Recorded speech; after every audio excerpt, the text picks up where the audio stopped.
The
Jeff Meacham Network, Multiverse of Media.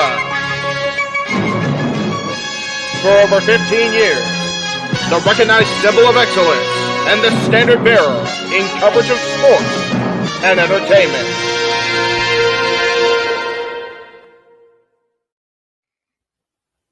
JJ, Jeff, you want to kick this thing off? Because I'm still trying to process everything here. Yeah, it's like,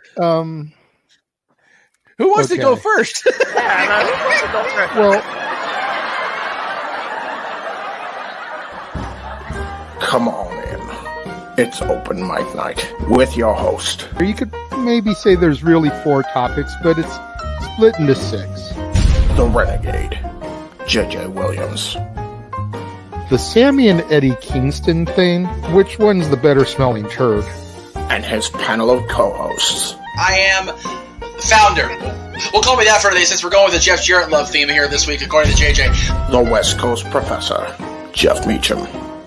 Karma is karma is karma. That's professional wrestling! Damn it! The Simple Man, Noah Foster. It's showtime! Yeah! How you doing, JJ? How you doing, Jeff? James. Yeah. And the He-Man, James Hebert.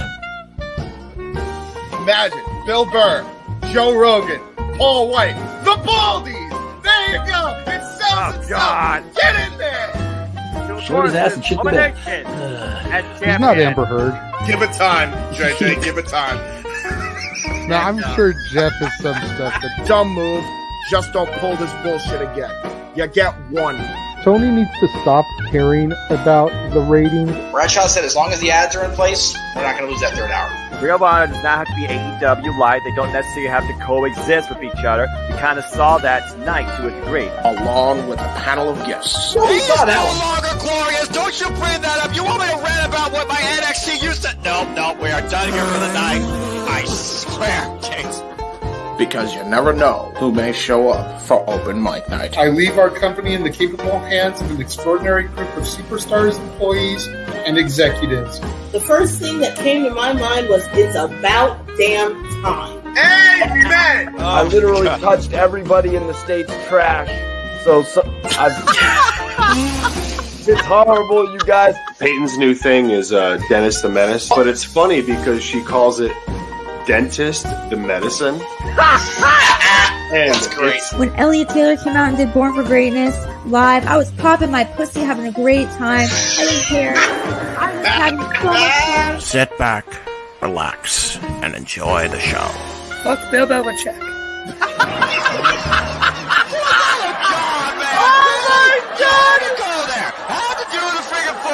Thing. We ended on wrestling, and then you bring in that shit. That just how the fan goes off the damn rails.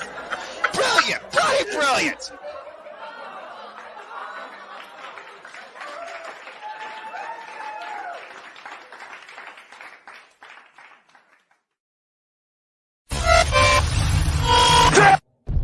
We're here.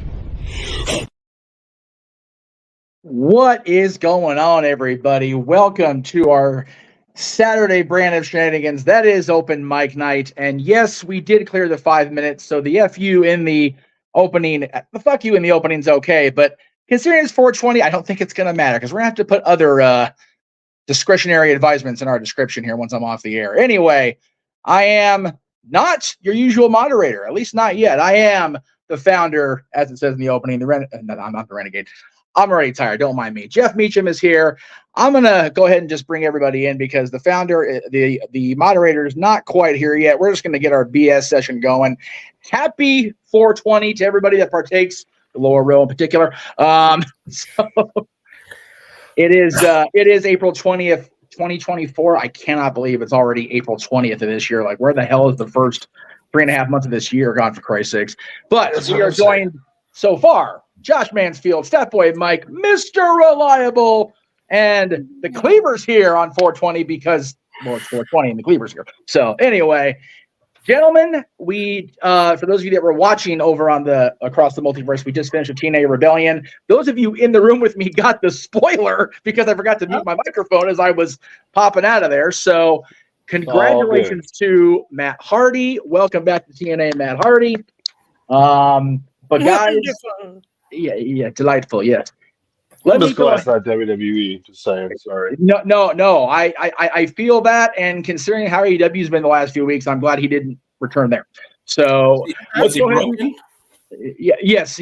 Well, I mean, no announcement is broken doesn't mean he is broken. We'll see. He gave the world champion a twist of hate or twist of fate or whatever you want to call it, and so we'll see how that goes. But anyway, let's run around the room. Let's run down and let me talk. Josh, I kicked your ass already. I'm going to run it around the room with everybody that came in the order they came in. So, Josh, we'll start with you. How the hell have you been, Mansfield? Tired, busy, my goodness. Yes. Life keeps me busy, but holy crap, I fucking love wrestling right now. That's it. There you go. Yeah. All hail the new era. Screw you, Tony Khan. Yes. All hail Triple H. And yes, I saw that. Yeah, Daniel, that's a spoiler for some people in the room and people in the chat room. So I'll go ahead and take that back down. If you're a Chucky fan, cool. You know, if you're a Chucky fan, didn't see this last Wednesday's episode. Sorry about that comment. But anyway. Well, I hope we don't nuke Santa Meech. Hey, Santa Meech is safe and secure in Santa Clarita for now. He's going to be in Phoenix tomorrow. God help him. But anyway, that boy, how are you today, sir? We know the sports world is heating up. We've got the Stanley Cup playoffs started today. The NBA playoffs, or what do they call it? The play-in tournament. That's shit it's called. The play-in was a couple days ago. Now it's the actual tournament. Oh, okay. So yeah, because when I was out and about yesterday at a friend's concert, they were talking about the play-in matches. So if we're in the tournament, cool. How are you, sir, on this lovely Saturday night? Finally kind of broke the nastiness with the allergy cough that I have. It's been a disaster. That's why I missed Sports Bar last week, and the week after that wasn't as all good either. But this week, I promise we're going to have a much better show. And of course, the NFL draft is coming up Thursday night at 7:30. We're going to do the pre-show stuff. So if you've never seen the NFL draft before and you have no clue what's going on, this will be your NFL Draft 101. Then at 8 o'clock live, I'm expecting the first round pick to Chicago, and we'll just go for that entire first round. It's I'm looking greatly forward to that. I cannot wait to get back to the season. So I'm happy with that. We are happy to welcome back the Cleaver Colin Andrew into the open mic night for the first time in a little while. We know you had a unexpectedly busy day today at work and another one on the horizon. So we thank you, Colin, for coming in. How is your life going, good sir? Right now, it's going really good because I worked like just under 12 hours today, and now I've been sitting on the couch for the last little bit and enjoying my 420. So I'm feeling good. I'm feeling hungry. Again, I haven't ate anything today, but it's cool to be back. It's been a while since I think the last time I did anything like wrestling related video was this like a couple months ago.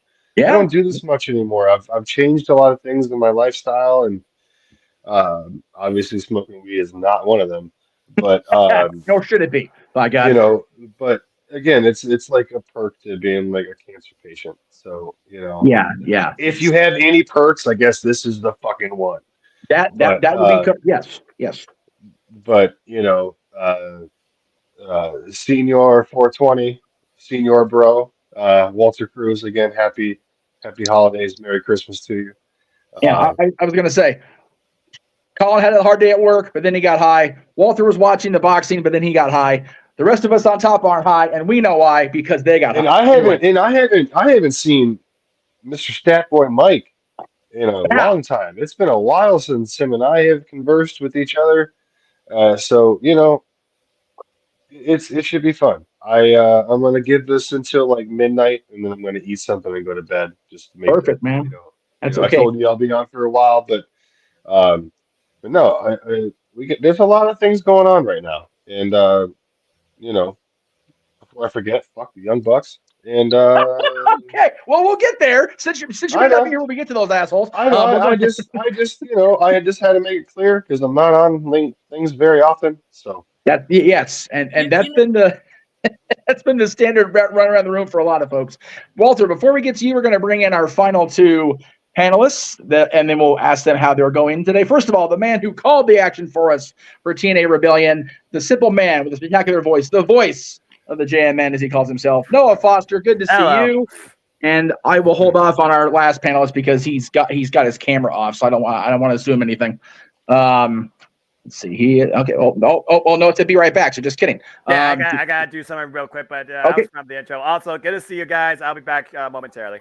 Sounds good, brother. All right. Well, there you go. Walter, how's your Saturday going? Going well. I'm doing good. Be better in about 5 more minutes. Right. But, Yes. But I'm ready to go. Yeah. So far, the boxing is a little boring, but I'm just waiting for the main event. Like, I really don't even follow boxing like that anymore. It's lost its prestige. That Showtime and HBO don't even exist anymore with boxing. Talk about end of an era. That's an end of an era. There's no more Showtime boxing. There's no more HBO. That's crazy.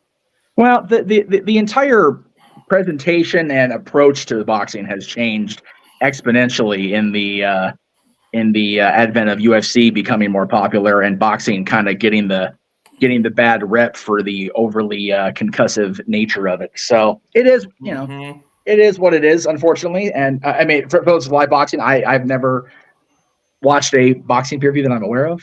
I mean, I love the Rocky movies. I love the movies about boxing, but the actual boxing I've never partaken. So, all right, he is eating, but I'm told to go ahead and bring him in. Ladies and gentlemen, our moderator par excellence, the man who did the color analyst portion of our Rebellion presentation, the Renegade of Wrestling, JJ Williams. JJ, how are you, brother? How's it going, everybody? Good to see you. Well, hey there, how there, oh there. You know what I'm saying? Yes. I'm stoned there. Good to see you, JJ. It's been a while, bub. Good to be seen. Good to be seen. Well, at least once I come back on camera. Yes. That's what she said. Hi, JJ. Hey, troublemaker. Yes. So full disclosure, I did invite Josh in. I did make sure that I talked to Greg as well. We were finding ourselves what could be a little short staffed tonight because people were canceling last minute. So I did call in the reserves, JJ. So there you go. Or at least I tried. Greg is about as under the weather as Mikey was the last couple of weeks, which is why Greg is not here with us. He said he'd be pretty useless was his exact quote tonight. So, but it is a Saturday. We've got topics to talk about. Colin pretty much summed up one of them for us with his thoughts on Matt. I didn't even know what the topics are. I'm sorry. I had no idea. Dude, I haven't seen shit all day. Hour, so fuck it. That's it. And it is your guys'. Let me do this. Let me get this properly balanced here. There we go. Now we got one on each side of poor Mikey. Surrounded, Michael. You're surrounded. You're trying to bring me back to the old Casa days where I actually did get a contact high on 420 once. Oh, I believe it. And those of you that the best night of your life too, wasn't it, sir? Renegade knows the story more than I do. We can share the 420 stories. I mean, Colin's here, so we can do it in the first hour if he's going to leave. Chronicle. That's a new Chronicle. It's a members only thing. Let's do this. Oh, that's it. Subscribe to the Casa channel, and maybe JJ will get Colin and Walter in for some story times. I'm just booking JJ channel for him at this point. Whatever. Anyway, okay, it's 420. Fuck it. All right. So JJ. Well, again, with Uncle Cleaver, baby. There you shit. again, JJ and I would be in Vegas with Attila for Rebellion if finances were not what they were and scheduling was not what it was. But we would also have Rob Van Dam if Tony Khan would learn how to book people on the right day in the right city. But that's okay. He's on Collision tonight or whatever he's on, so good for him. Good for Rob for getting the payday. He's on some show that's not being watched because TNA Rebellion was on. It was the Superior show. That's valid. That's valid. But JJ, you are the man with the topics list, so I will throw the control of the moderation of the show back to you and get this underway, my friend. Sounds good. I do appreciate that. Let me scroll up to where the topics were. Ease. All right. So, first topic at hand appears as if spring cleaning is upon us. Yeah. We had 5 releases over the course of the last 24 hours. As far as I can tell, there have been no others. And if reports from internet wrestling journalists are to be believed, then we've pretty much gotten everything we're going to get for the time being. Right. But I don't trust those journalists as far as I can throw them. So, you know. Well, I mean, I can tell you which one it is. You probably thrown pretty far. Nah. I wouldn't want to. I'm too old. I'd probably throw my back out trying to lift either one of them. Valid. That's valid. That's fair. That's fair. You know, unless it was the one with the nickname of Hollywood, in which case I would probably be able to heave her pretty well. But then we're just talking. Will you guys let me finish the goddamn joke?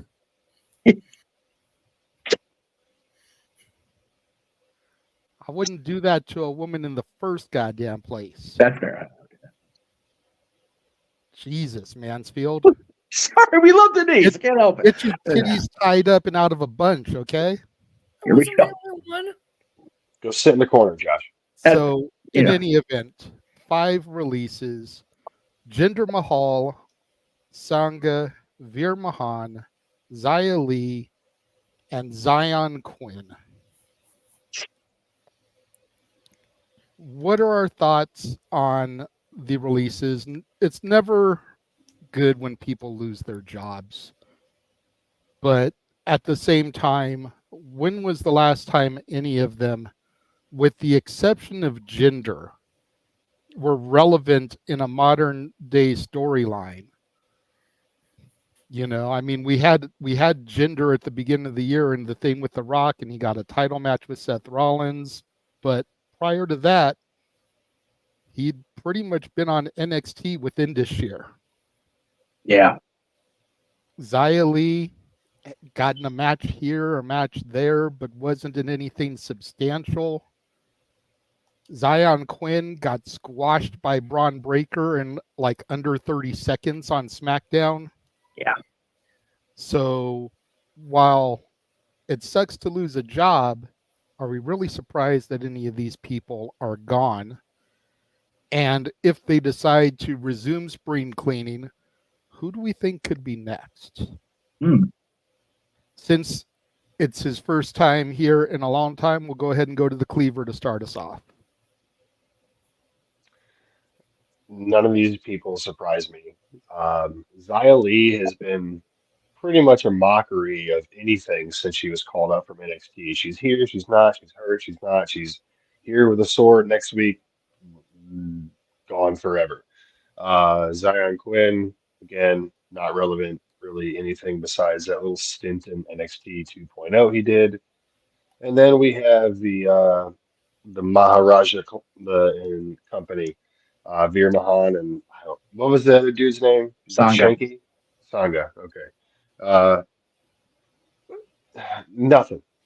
Okay. I say if there's a 90-day non-compete clause, you're going to have Bullet Club Gold versus Jinder and the boys for the 6-man titles in no time, because Tony's not going to hinder that Jinder. So he's going to spend the money on that for sure because he's retarded. And can I still say that? I don't know. I don't care. Whatever. But no. Oh my. I'm a different generation. Okay, so and who's next? I don't know. I mean, who don't we see anymore that we know that's hanging around? Like, who's like the new Zack Ryder? You know what I mean? Like, who's just kind of like I don't know because Paul's been trying to utilize a lot of people more. Yeah. You know what I mean? So like right now, there's like so many people in different spots. It's hard to discuss. You know, and even like the crappiest of teams, like Pretty Deadly, they work. You know what I mean? So I don't know. I don't really have like any who's next because I wasn't expecting. I mean, yeah, they're all jobbers in their own right. I mean, Jinder is a former WWE champion. Yeah, Apollo. Yeah, yeah, that. Yep. Okay. Yeah, I'd be cool with him going. And you know, there's a couple other people, but it just doesn't matter at this point because they need those people that have been around for a while that are like grateful for getting the job, no matter what it is. Right. And doing it with pride. And Apollo's one of those guys. He's had so many different gimmicks that have never really clicked for him. And he's still like when he comes out, he's like, yes. Like, you know, he's happy to be there. He's the big G. He's the big WWE. And you know, so but besides like, I don't know. Again, none of these people have been anything relevant. We had that cheap pop with Jinder and Seth Rollins at the beginning of the year, and then we had Jinder with the Rock deal. But again, Jinder was just he's the right guy to do it because he had the credibility, but he has the dislikability, but he has that charisma, that modern day charisma. You know what I mean? Like, so I don't know. Yeah, it sucks they lost their jobs, but I think they'll be okay. I'm sure Veer Mahan will be back to playing AAA ball for the Pittsburgh Pirates here soon. And good reference. you know, or we're gonna get the $1 Million Arm reboot. So there's the man, there's Mr. JJ. But yeah, that's all I have to say on that one. You know what though, Colin? The Pirates game is all the help they can get most seasons. So, you know, hell. So they did lose to the Red Sox today. So there you go. So but it's still April baseball. Like it don't really start counting until the middle of June. Well, yeah, listen, it doesn't matter if you win by an inch or a mile. Winning's winning. Dominic Toretto. It doesn't matter. And you know, for Pittsburgh, a win in April means they might have a chance, and then they hit May and go, "Oh, that's right, we're the Pirates. Never mind." I got a few bucks on them. I'm happy. Are you gambling again? Yep. You start with that. Come down here and kick your ass. Noticed last week I put ask me how to get bonus bets on FanDuel. Yeah, I saw. All right, reel it in. Yes, yeah, we don't do that here.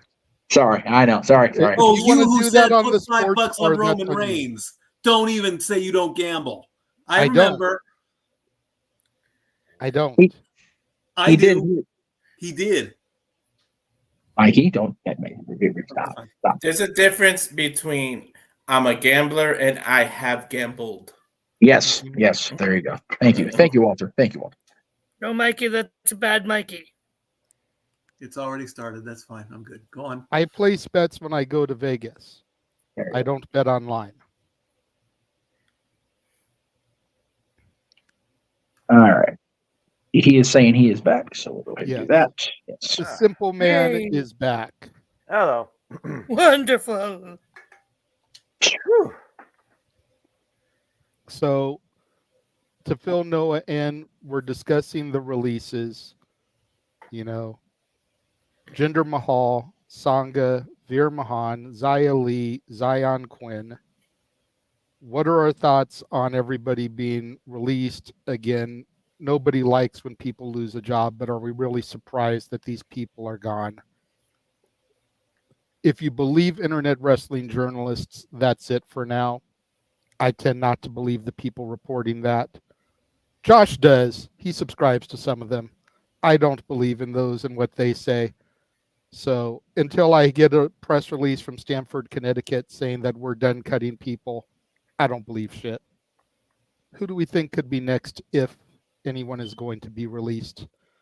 Cleaver's the only one that's talked so far. I do want to retort a little bit to the Cleaver because the people that first came up into my mind, and maybe by me throwing out a couple names, you can give your thoughts on that. But with all the controversy going on with him, I'm surprised Drew Gulak wasn't named. Unless they're worried about a wrongful termination suit because nothing has been proven yet. So there could be that legality. Dexter Loomis. Where the fuck has he been? Good point. You know, and likewise. I know where he's at. But where? Do tell, because I've got no clue. He is going to come back as a member of this new Wyatt faction. That doesn't surprise me. He will be part of this. Mr. Jerry Slaughter and I have had many conversations in recent weeks of different ways of playing it out, and Loomis would be absolutely perfect for this. If they're going with a Wyatt 6, they need another person, because we always seen Redbeard pull from independent dates. Strowman's still on the roster. Bliss is coming back. Then you add Howdy in there, and that's 4. You throw Loomis in there, and then maybe Joe Gacy. Joe Gacy's definitely somebody I thought of. You know, so you throw them in there, and then someone else threw Nikki Cross in there. But having 2 females in a group, it seems a little, there's always going to be that fight for like the alpha. You know what I mean? So it'd be cool because of her character, but obviously Bliss will be a part of this. But the 6th person, I mean, if I had to put anyone in there, it'd be Dexter Loomis, absolutely, all day. I mean, he's got a good character build to him. I mean, he's not the most like buff dude in the world, but he's got a nice stature to him. He's got that silent but deadly look.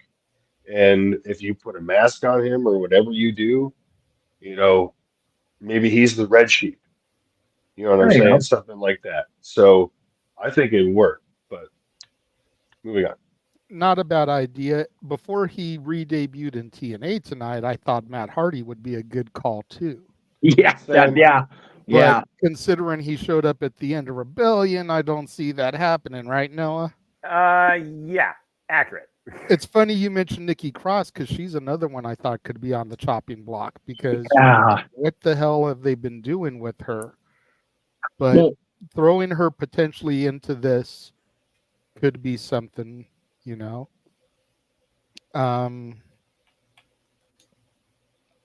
It's going to sound like personal animosity, but honestly, aside from this new heel turn that she's on, just get rid of Candice and Indy.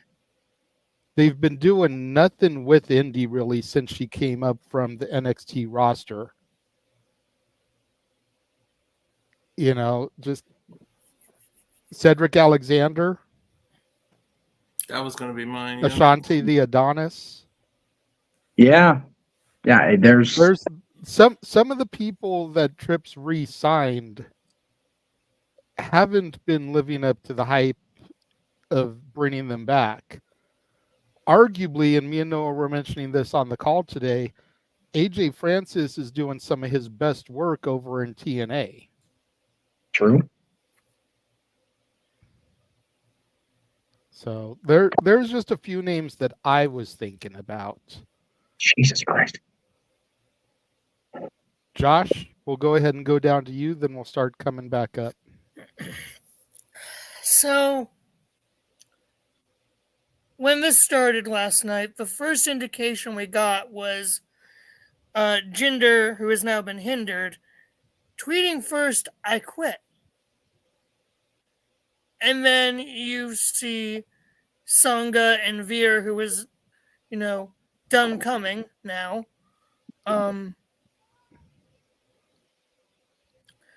And their messages they put out, it almost sounded like there was something that happened behind the scenes. That, like, yes, they got released, but part of me feels like it was like they did try and quit. At least those three, at least Jinder, by how it sounded, or at least how he tried to present it. Xia Li, she hadn't been doing much. She had a feud with Becky Lynch, which was good for her, but then didn't do anything after with it.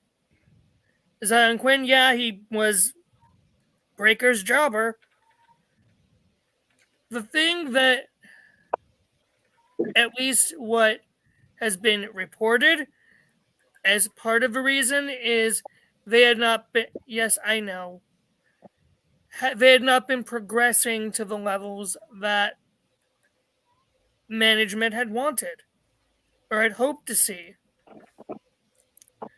So it's hard to say. I mean, I feel bad for Jinder since he's been there since what, 2011? 12. Yeah. Well, but he was gone for a little bit in between that too. Remember, he got brought back. Oh, I forgot about that. Never mind. Still though, it's still valid. Yeah. But yeah, it sucks.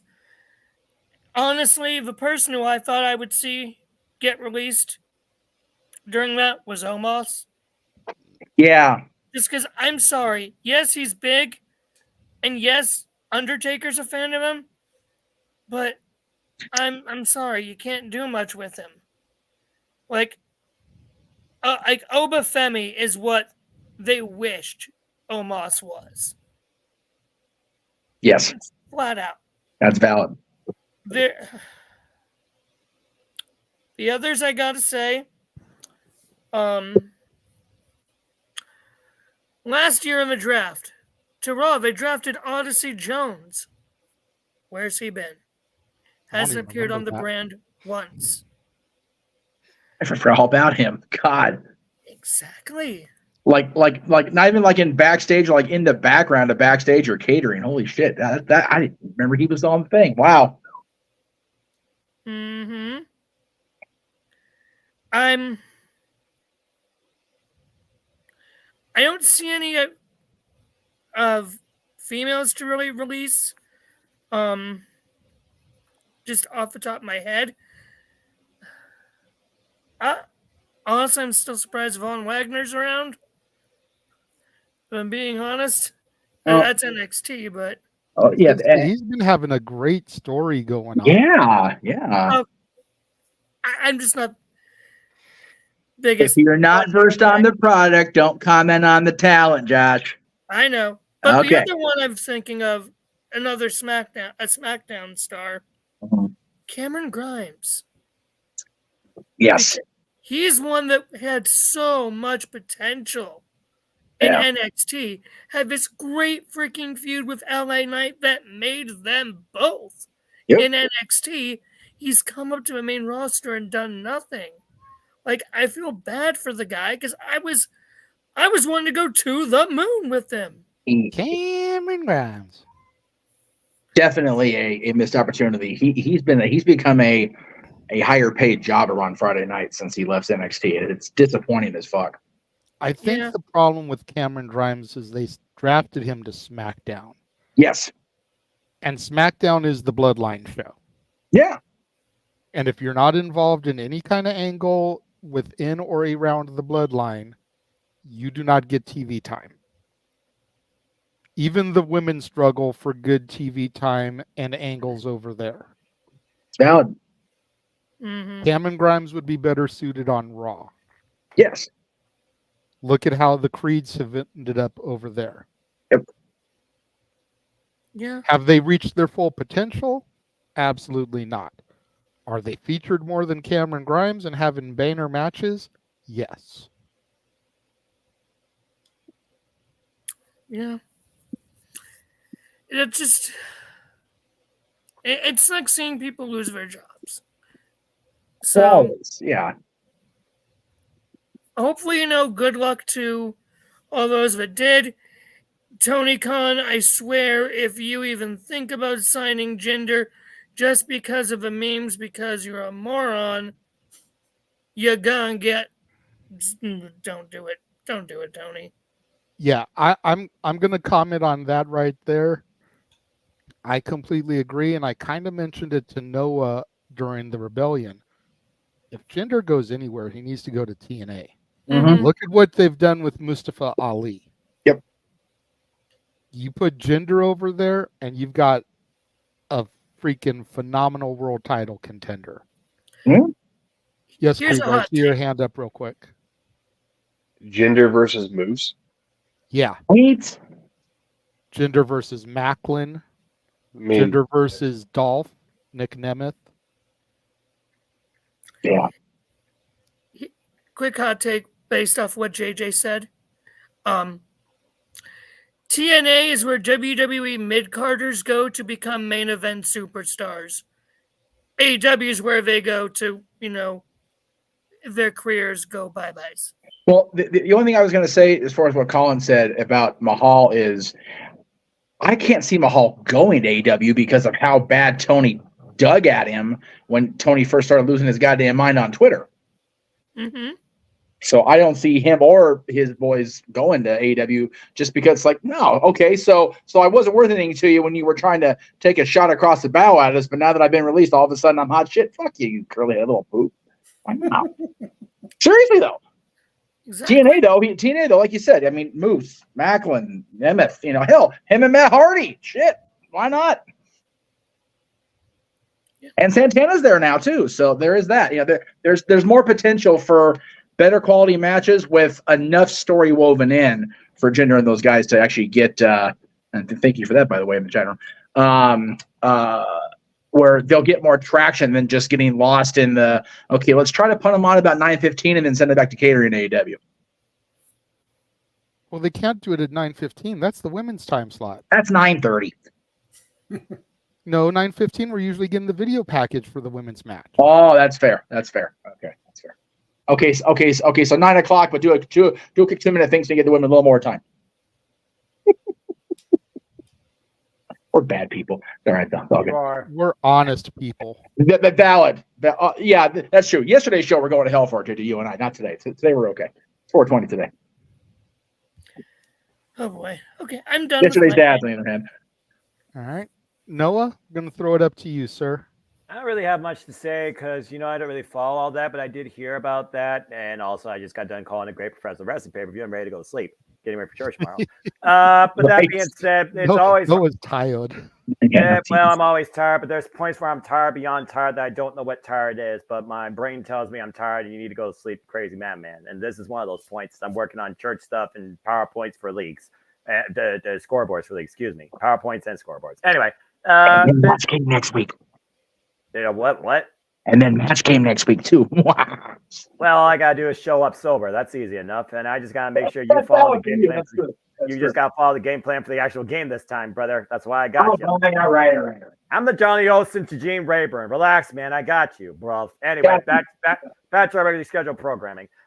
It's always hard seeing people lose their jobs. At the end of the day, you don't have to let the character, don't have to let the individual, don't have to give two shits about the individual. If there's somebody that's out there to do something that they love, or they're trying to support their family, or a combination of. I'll always say fuck Jinder for 2017, but from a business standpoint, it is what it is. I don't work for the business. Thank Christ Almighty. As far as people who else might be on the chopping block, who the hell knows at this point?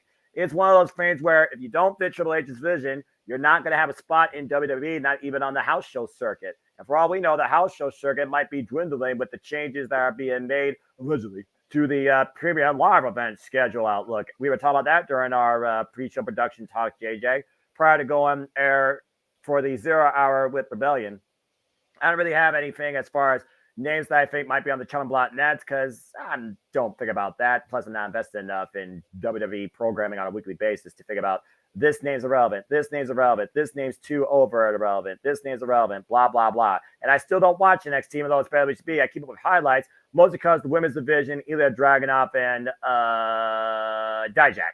But it's always sucks to see somebody lose their jobs. We should never have any negative feedback on that because at the end of the day, you're not them and they're just trying to make a living. Anybody at this point is trying to make a living, no matter what you do, in and out of the wrestling business. So I wish them all the best. I mean, the last thing Xia Li did, she faced Lyra Valkyria for the NXT Women's Championship earlier this year. Failed. She was in the Royal Rumble. Failed. And then she did nothing.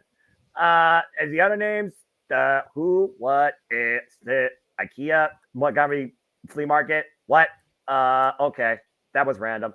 I guess the Indian market merger didn't work as well as I thought when you use a Canadian. So I wish them all the best. And we'll see what happens next, because I'm sure I'll be talking about Akira, but Mike Knight or my ATW group will spoil it, because I don't follow that news, I don't follow dirt sheets, and I sure as hell don't follow you on the channel unless I'm tagged with everybody. All right. Very well put.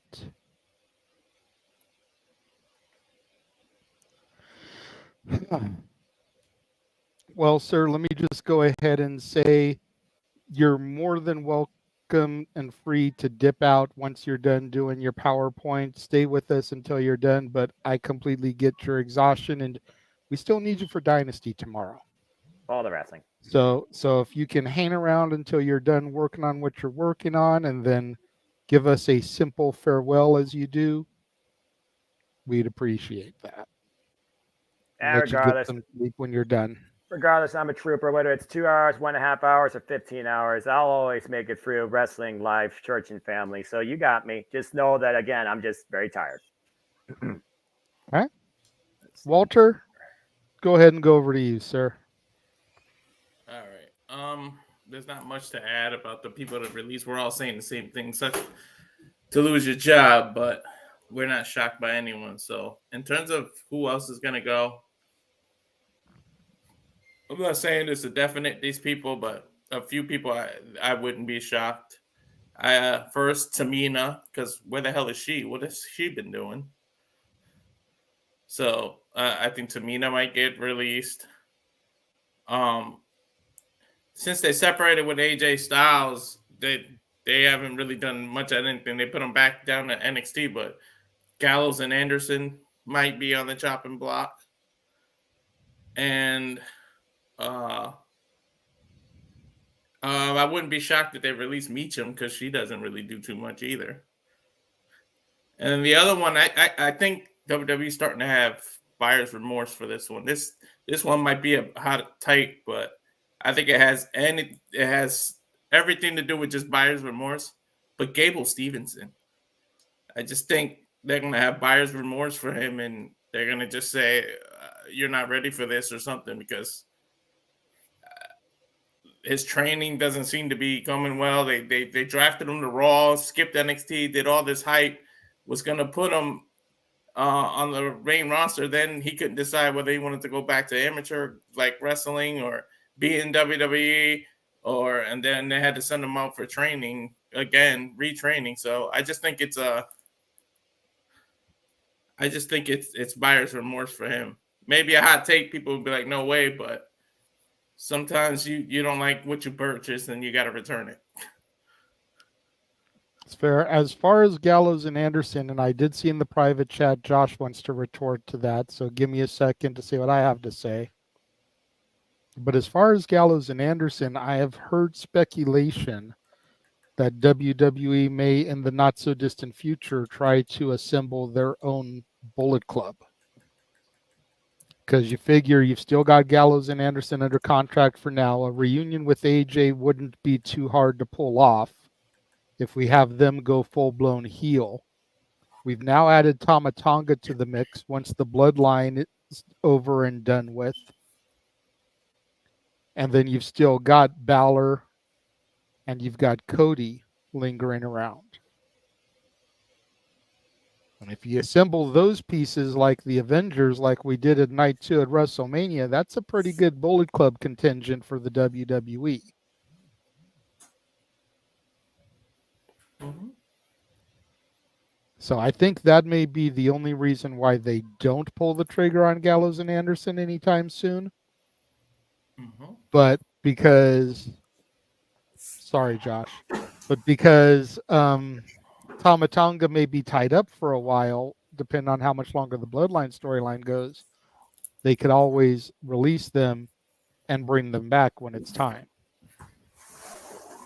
And if they do, then Gallows will truly be the man with 9 lives because Jesus, how many times are you going to get released and come back? Hey, you know what? You leave old Festus alone. You know what though, JJ? You like Think about biscuits and gravy, and so do I. I don't. go back, JJ. Go back 15 years or a little bit more. Who'd have thought of him and Joey that Carl would have the longer wrestling shelf life? Honestly, Well, in 07 anyway. Just saying. that's hard for me to answer because if Joey hadn't gotten canceled for shit that was never proven and accusations that never went to court, he could still be dominating the scene and could be on our TV screens. No, I agree. That's what I'm saying. Who'd have thought? So that's a hard one to talk about because he was canceled for bullshit. Valid. Like I said, I don't disagree with the lack of validity of the claims, but my point is still like even I get you. whether he's whatever the reason he's not on our screens every week, who'd have thought that we would see more of Carl Anderson and have people like, man, how are they not using this guy over Joey Ryan? Because Joey was such a big novelty and had such a huge reaction behind him in 07 and 08. And just regardless of how I feel about Joey, it is unfortunate. But man, I mean, I'm happy for the Machine Gun. I love Carl. It's just odd for me to think about it like that. Josh looks completely confused, like he has no idea what we're talking about. We explain later, Advance. So it's okay. We don't need to get in that deep dark rabbit hole in the air. Yeah, but and he's probably booty jumbled that I said what he was going to say. Booty jumbled. I've done it to you enough times. Damn, I heard that That's one. right, you have. I figured this was right payback. But yes, Walter, my counter was going to be, we can have a. You know what? That would be the perfect way to get to it. Cody goes through and beats every Bullet Club member besides Gallows and Anderson, the tag team, that's currently in WWE as he defends the title, and that's how you bring that Bullet Club back. But yeah, exactly, Walter. That's why you keep Gallows and Anderson, because you can have a WWE Bullet Club completely running WWE. You got Cody as WWE champion. Put Finn as World Heavyweight champion. AJ, give him the IC or the US title. Gallows and Anderson as tag team. Michin as women's champion. Difference is Michin wasn't in the original Bullet Club on any level. Mia Yim's awesome, but she was never in the Bullet Club until they put her in this random WWE watered down Wish version. Okay, but if they count, I think that Bullet Club, didn't they acknowledge her as the OC did on WWE television, but not anybody with any Bullet Club cred of value now. No. Okay, Well, again, I love Mia, but you know. Okay, I thought actual Bullet Club members What did she did acknowledge for- her as an actual member. They may have. I just didn't see it. How about that? Okay. But yeah, Walter, that's why you keep Gallows and Anderson around, to make Bullet Club run WWE. Because Triple H is smart like that, and you know with how very much on his Twitter account he is, how he knows that those shirts would sell. Problem is, though, they don't own the trademark to Bullet Club itself. Mikey?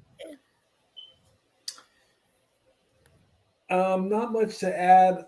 Like I said, it's sad when people lose their jobs. We know, but honestly, I'm not gonna cry any crocodile tears or Jinder 2.0 was a joke, really, and then they put him with the tag team and all that. So I did like Xia Li. I did like her gimmick. I did like her look, video game references all around and all that. So I can also agree with a lot of the people saying that, who should go next. I mean, look at Omos trying to get on a plane. That's That's the most we've seen of him in a long time. So that I don't want him go, but if they're not going to use him, then it's dead weight. I'm sorry. There's no nicer way to say it. And I can agree with also going to TNA, like you said, that'd be a good step up. And if by some miracle somebody reaches out to AEW, then TK is grasping straws at this point, trying to, in his warped little mind, he'll be thinking, oh, I got this guy because I know what to do with him. I know. You don't know what to do with him. You don't know what to do with anybody. You're drowning. And I'm not going to be the one to throw the life preserver. I'm sorry. Mikey, I'm not trying to be mean. I love you. But do you even tune into AEW on a weekly basis?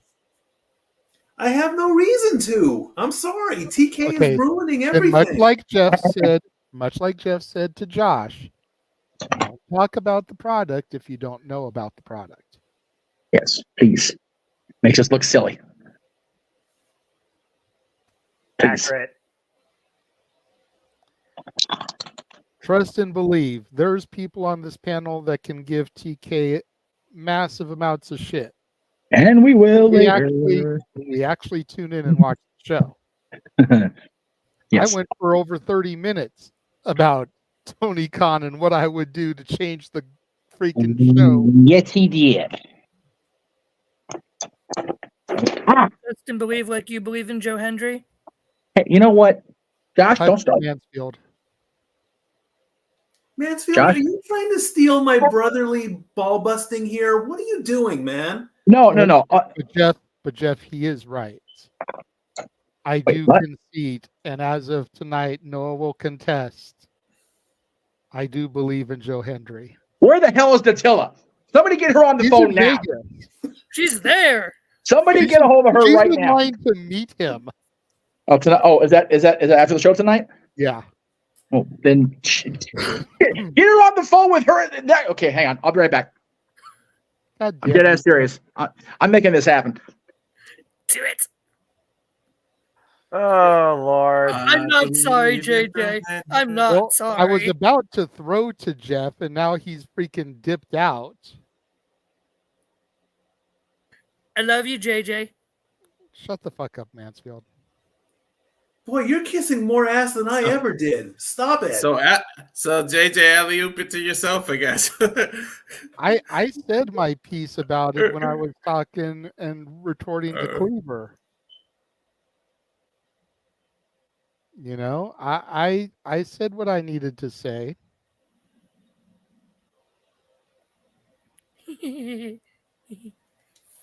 And once again, Josh has thrown the show into upheaval. Love you. Shut the fuck up, Josh. Well, do I have to become more annoying than normal? We'll go ahead and we'll do a soft transition into the second topic because I just saw the private message from Cleaver saying that he was going to tap out here at the top of the hour. So we'll go ahead and move on to the next topic, and then when Jeff comes back, we can rewind back to this one. He can give his 2 cents, and we can carry on. But the second topic for the night was that finally we have new tag team championship belts. Thoughts on the designs and thoughts on the fact that they've been hot-shotting the title matches instead of making us wait till Backlash. Because both number one contenders are getting their title matches next week on Raw and SmackDown, respectively. Why they didn't save these matches for the pay-per-view, I have no idea. But the World Heavyweight Tag Team Champions and the WWE Tag Team Champions.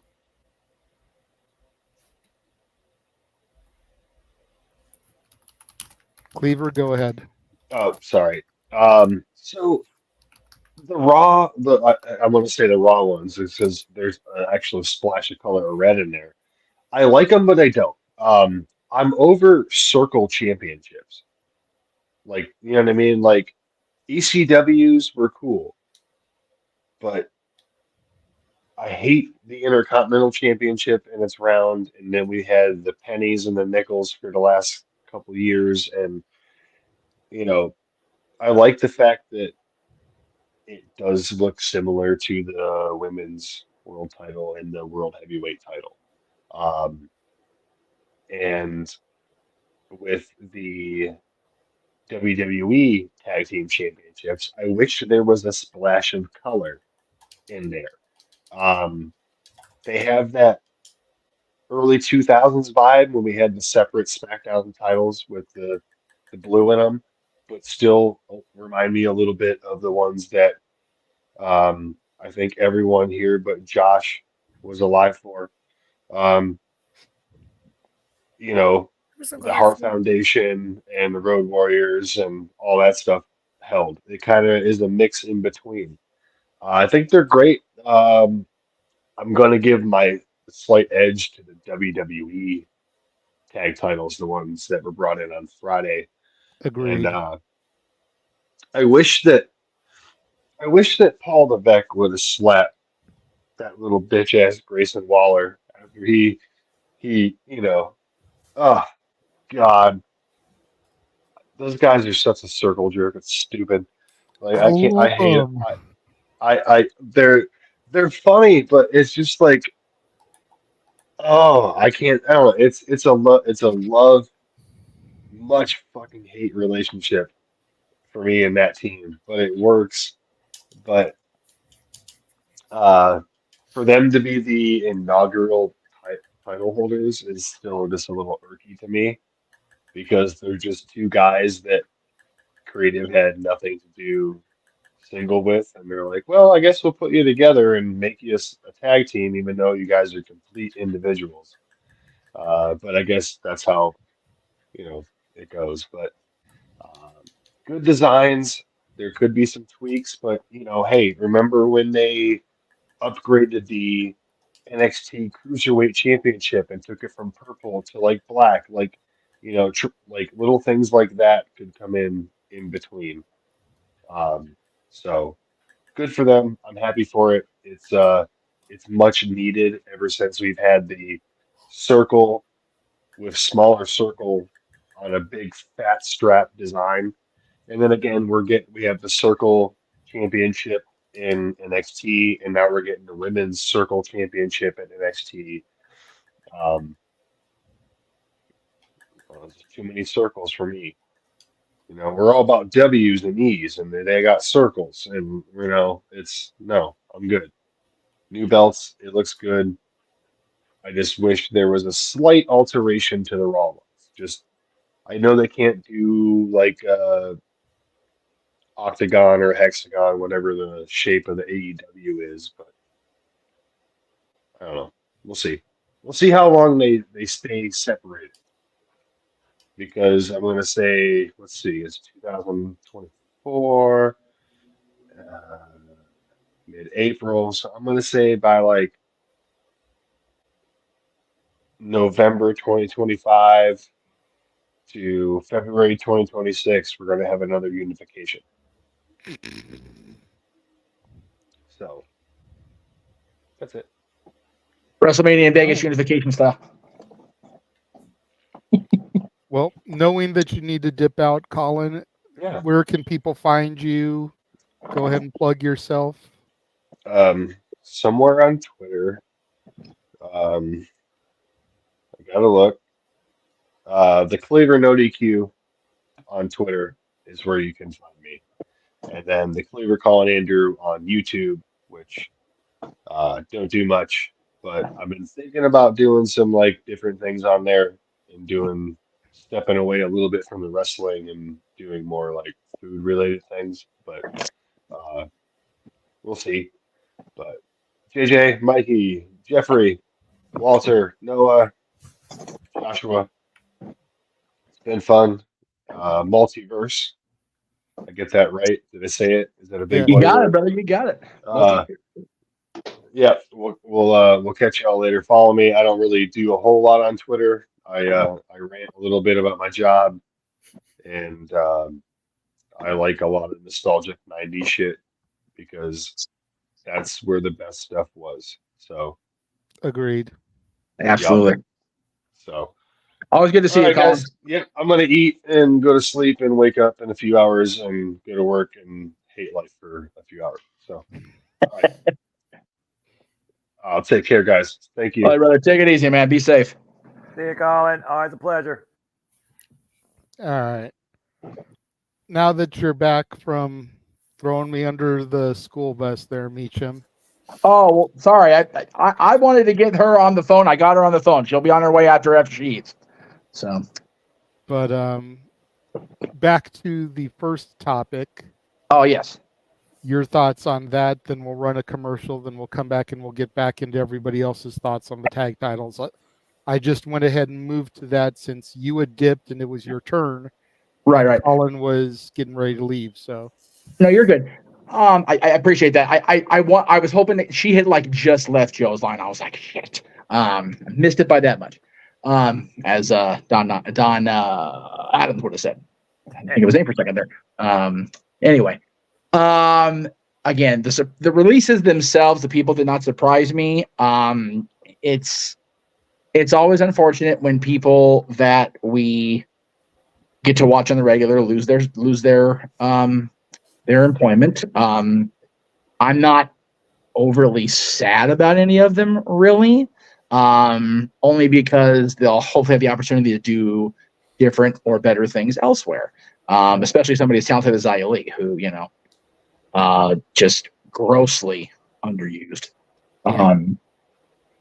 I'm afraid Jinder Mahal will always be the least loved WWE champion of the modern era. So it's like, it was just a matter of, okay, he's not here again. And he's definitely not shy about shit talking, even subtly at this point. He's over it.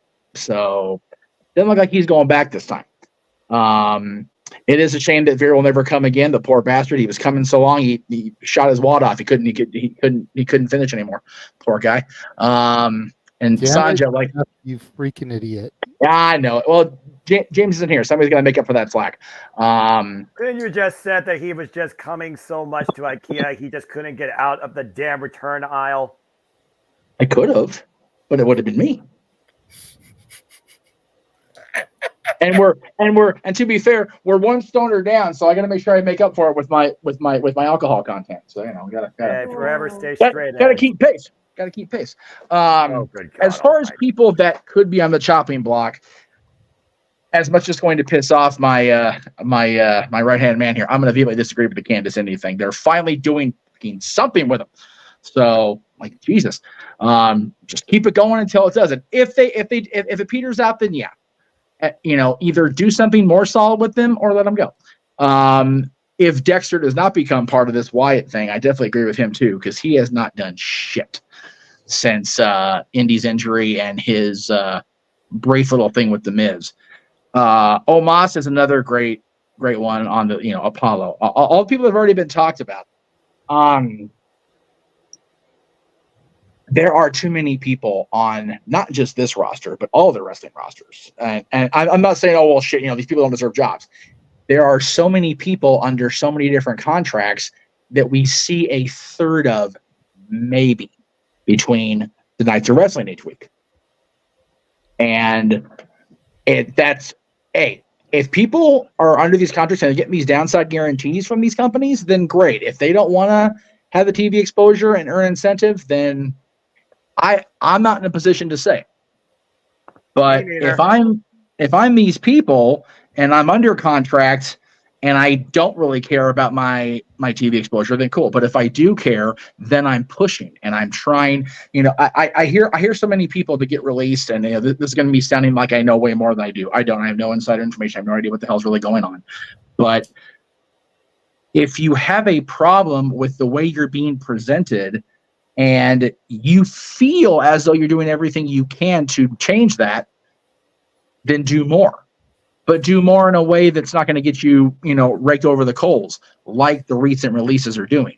All three of those men of Indian descent that I've seen so far have already, said something that, while not derogatory, except for gender, have all pretty much laid the wounds open.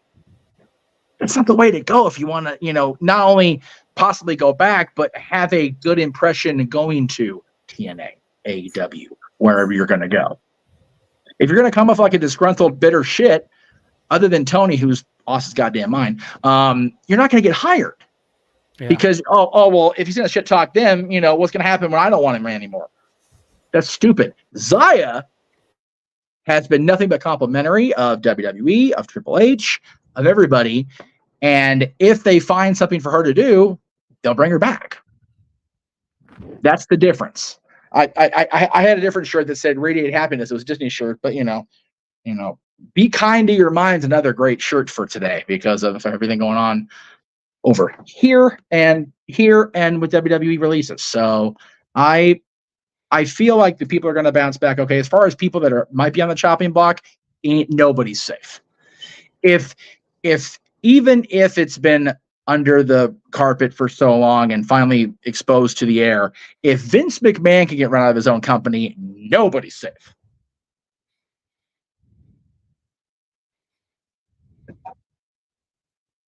So that's fair. Yeah, that's all I have to say about that.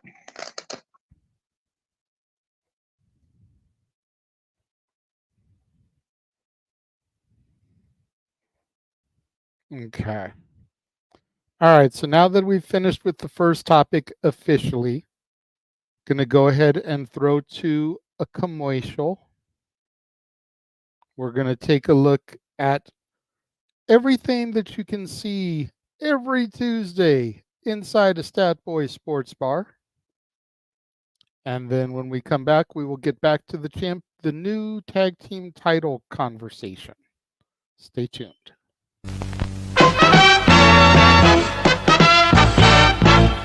And now, preview time. So let's take a look at what's coming your way.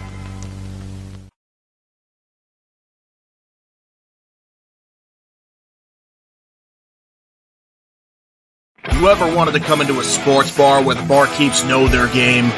Well, the Jeff Beecham Network Multiverse of Media has got a production just for you. Sit down and relax as the Stat Boy and his partner break down the statistics in all things sports. Whether it's football, basketball, motorsports, baseball, hockey, soccer, professional wrestling, mixed martial arts, boxing, and much, much more. All are welcome. Your barkeeps here keep you up to date and in the know of everything going on in sports, while also having a pleasant conversation about it all. Your host and owner of the bar, Stat Boy Mike.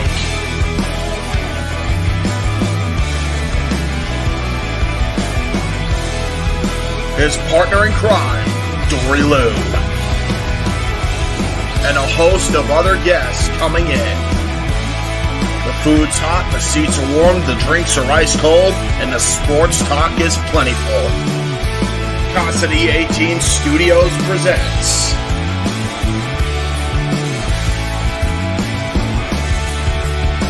Stat Boy Sports Bar.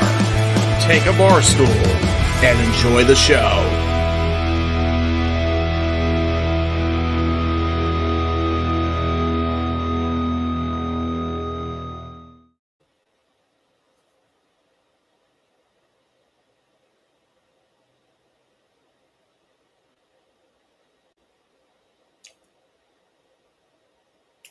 I cannot wait for coming up and getting back in the sports bar this week.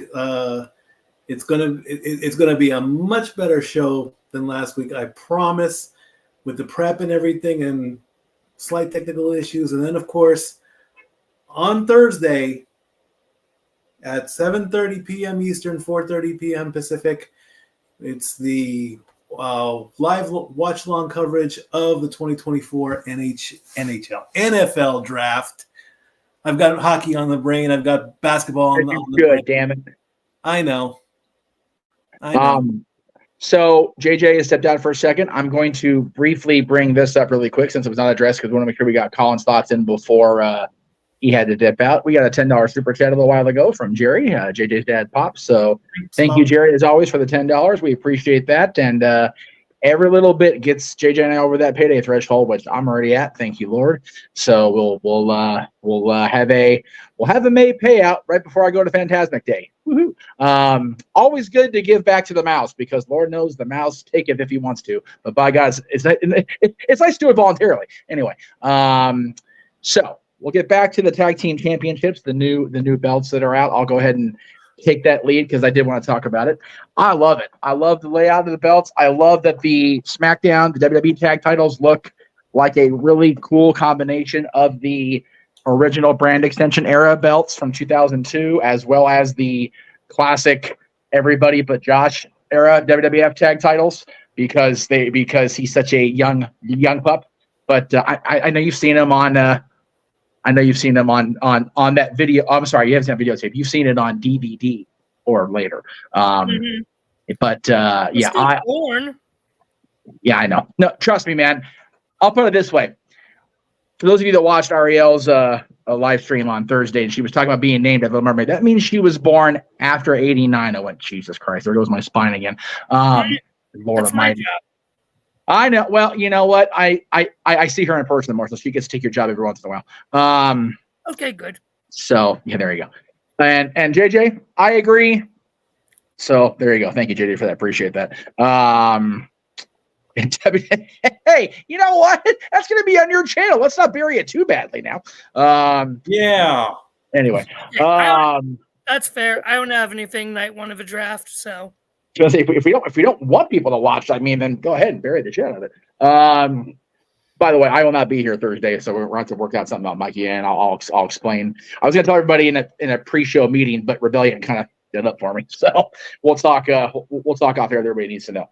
Anyway, so yes, I love the new tag belts. I was legitimately like pissed when I first saw the Raw belts because I told my dad, I'm like, God damn, they look like that overcooked cheese pizza you get at the school cafeteria or out of the freezer section at the grocery store.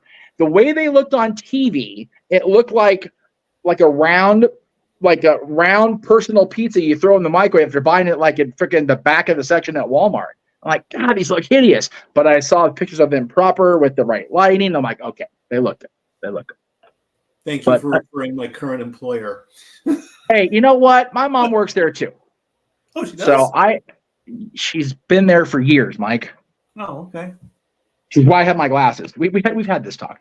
Okay, well, you're killing me. CRS, CRS.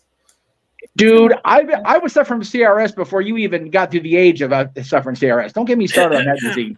All right, just saying. For fuck's sake, Mikey. Okay. Oh yeah, thank you. Is it in here? Oh, yeah. It's not in this one. It's not in this one. It's been a good oh yeah, it is. For fuck's sake, Mikey. Okay, there you go. Yeah. Thank you, Walter. Yes, I love the tag belts. Let's throw to since we're picking on him, let's go and throw to Mikey and see what he thinks of the new WWE Tag Team Championship belts. And yes, I said belts. Fuck off, Vince. I can agree. The former SmackDown Tag Team belts are way cooler than the former Raw Tag Team belts. Yes. However, when it comes to who's holding them, I go with Awesome Truth. So.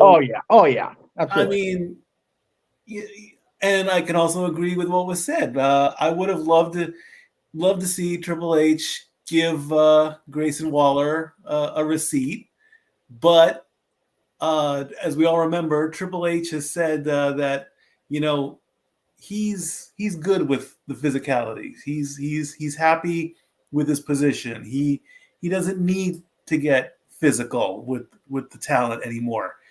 Not just because of that that he can't, or he just doesn't. He doesn't need to. He doesn't want to. He's happy, and doesn't need to get physical.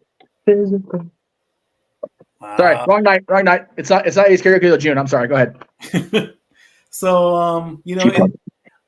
I don't know if you even want to call this former a throwback. It's paying homage to the way the original tag team belts look. They were like a big belt buckle, really. And that's I remember it.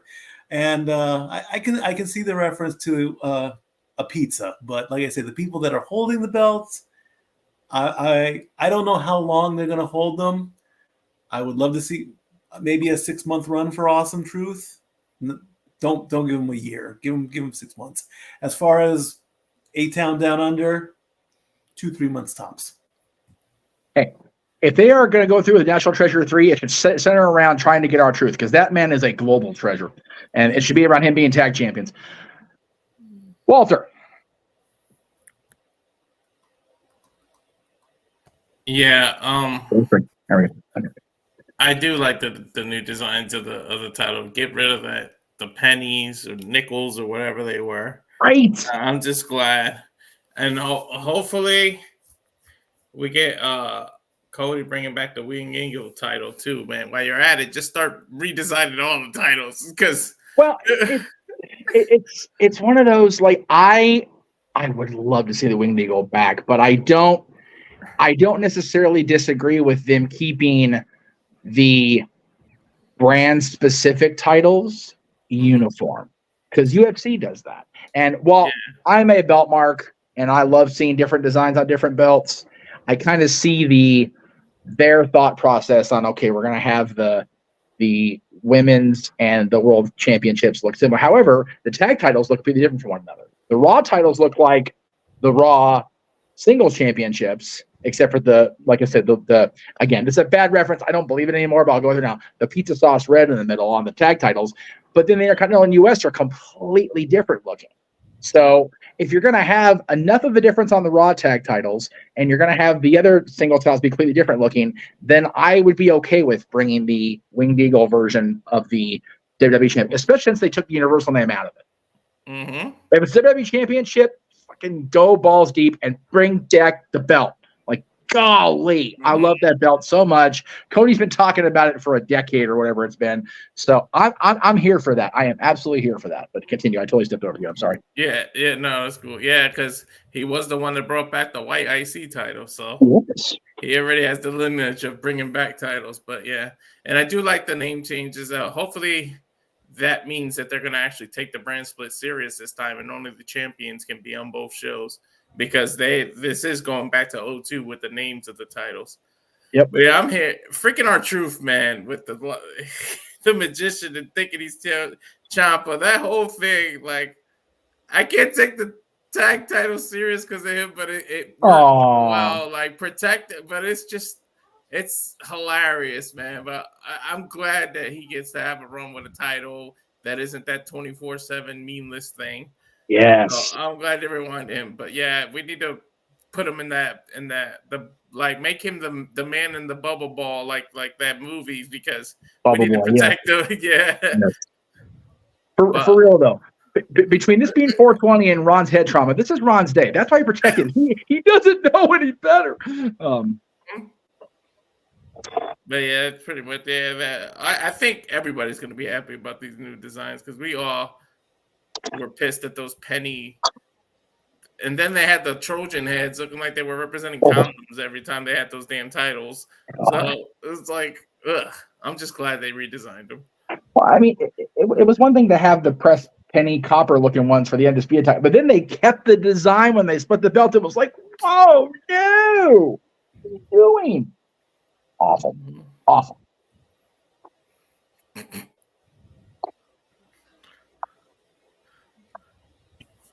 Anyway, let's see where we're at here. Noah, we'll go with you next. I'll make Josh wait, just be that guy. All right. What are we talking about here? Sorry. Blah. The new designs on the tag belts. Okay. I'm pause my match game video. Okay, so let's see here. Boy, right on. DiGiorno Tony's Pizza with red sauce versus classic vintage WWE Tag Team Championships with homage to early 2000s. Okay. Definitely prefer the SmackDown sets more. I haven't touched Tony's Pizza since 6th grade. DiGiorno's is cheap as fuck. I still order Marco's, but that's just me. Almost Who are you talking to? That being said, I'm more talented than the Tony D'Angelo family knows what that word is. Anyway, I like both designs. It's definitely far better than the cherry blueberry fruit roll up with the nickels on them. So it's definitely a plus on both sides, and it does feel like we're trying to go back to the early 2000s, which I can respect. I kind of wish there was more of an identity with, the giant plates on Raw, but it is what it is. As far as SmackDown, though, I mean, I would just like a little bit of blue, just a little like globe in the middle. Not everything has to be a damn tiny silver W.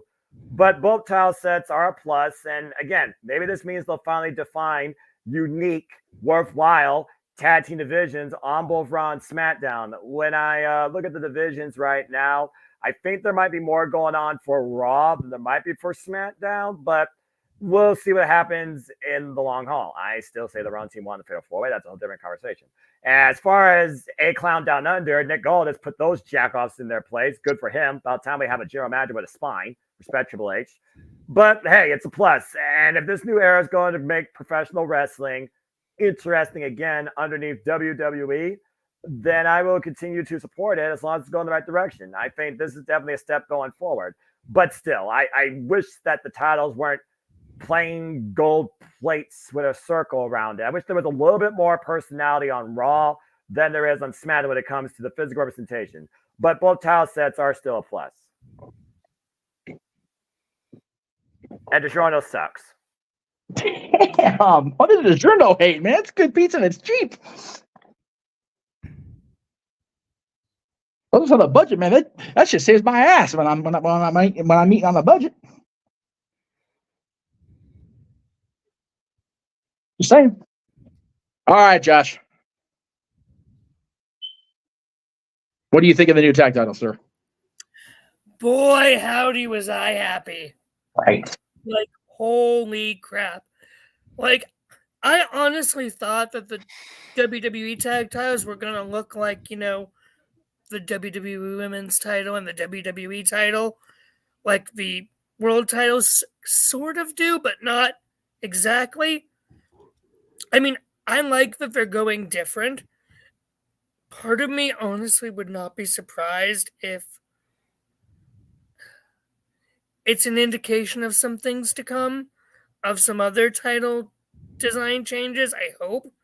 Granted, I like the IC and the US title designs as they are. I know that might be an unpopular take, but there it is.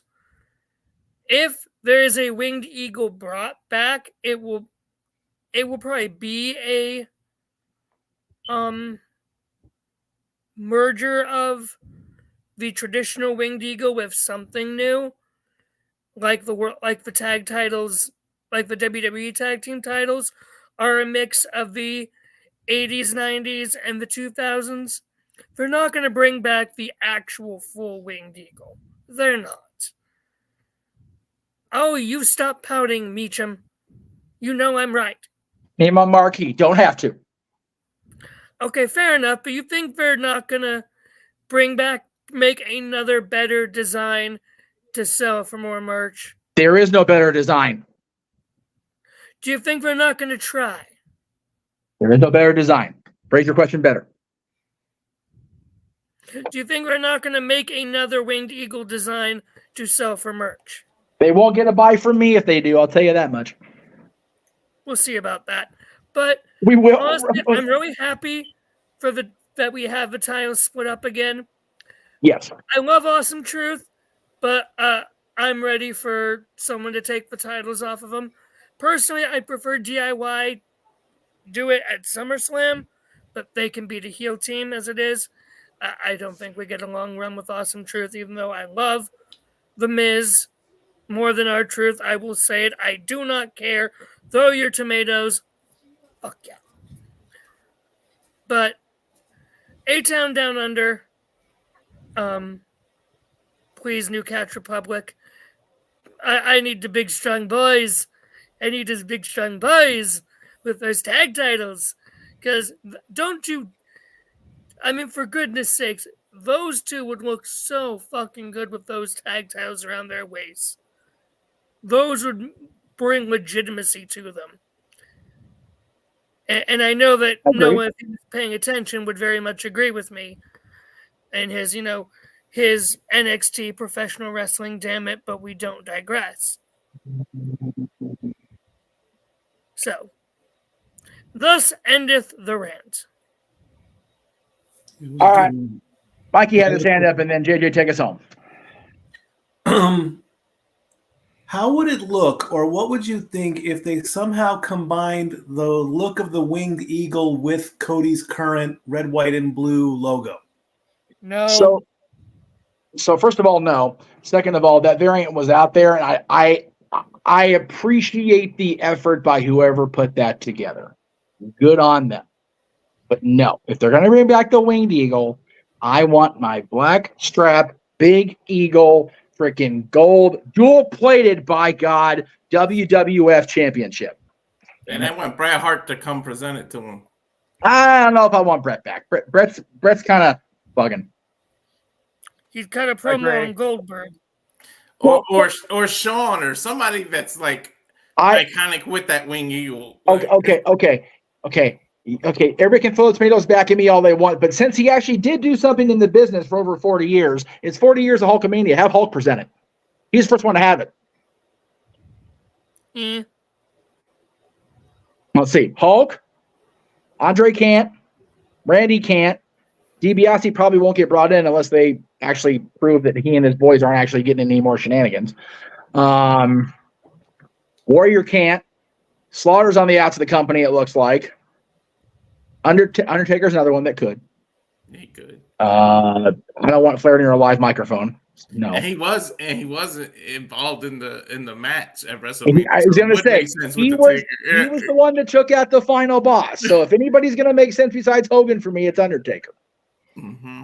But yeah, down the line, all the way up to Austin.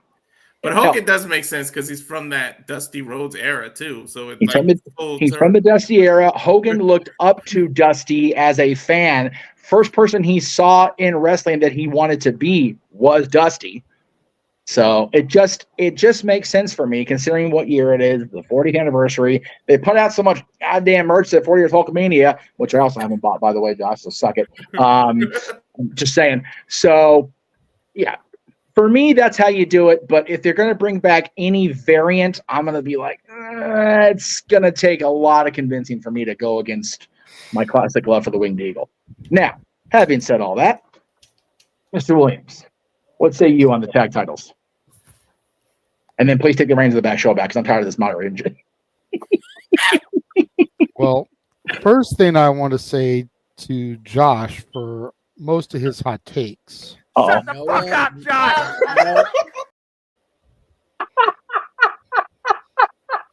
In the immortal words of Paul Heyman, you can suck the No. I like Colin had that one because I didn't have a chance to tell him before. Okay. Yo. I enjoy the fact that we have new titles. I, like most people, was done with the pressed quarters.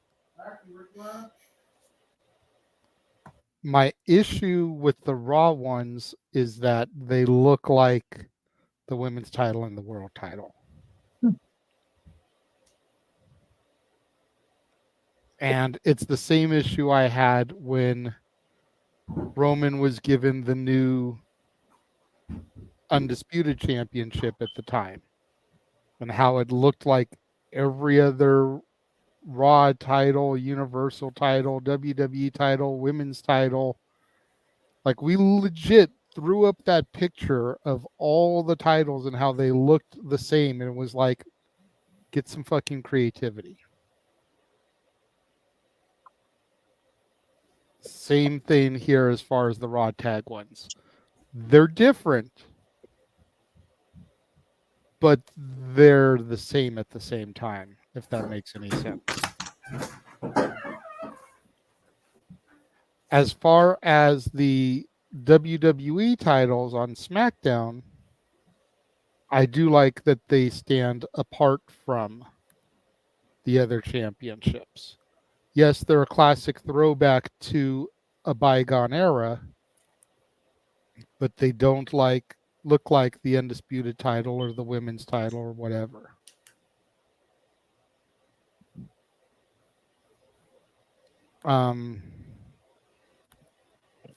Trying to get the belts off of Awesome Truth right away. What the hell are you smoking? I mean, I don't have anything of Walters or Cleavers. So It is 420 though, so it could be keep walking. I know. It's like, so you're not smoking nothing, and you're coming up with this take. What? So you're just plain nuts, is what he's saying. For real? Like, you need to let Miz and Truth cook for a minute. What? They just got the belt. Why are you trying to take it from them right away? You had your turn to talk. Shut the fuck up. Stop interrupting. Put you on timeout for real. You can raise your hand and you can rebuttal when I'm done. Pretend like you've been to a debate before.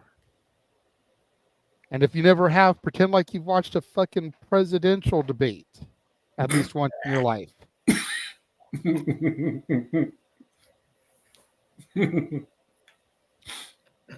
But you got to give the Miz and R-Truth a chance. And the same thing with A-Town Down Under. I don't understand why people are hating on A-Town Down Under. They are a phenomenal team. You want a good, smarmy heel team with the titles that the baby faces can chase. Were the Street Profits the right team to win? That's debatable. You weren't going to have the AOP win their heels. You weren't going to have Legado del Fantasma win their heels.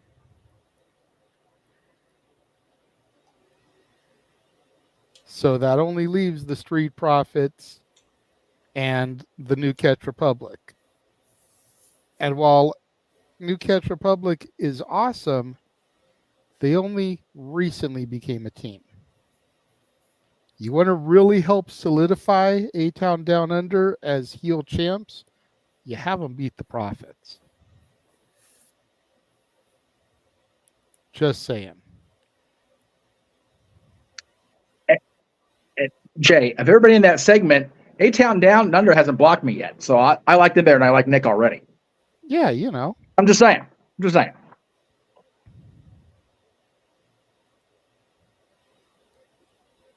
But as far as the designs go, getting back to the topic at hand, not personal feelings about the people holding the titles, I think the Raw ones could use some work. You know, but the SmackDown ones I definitely enjoy.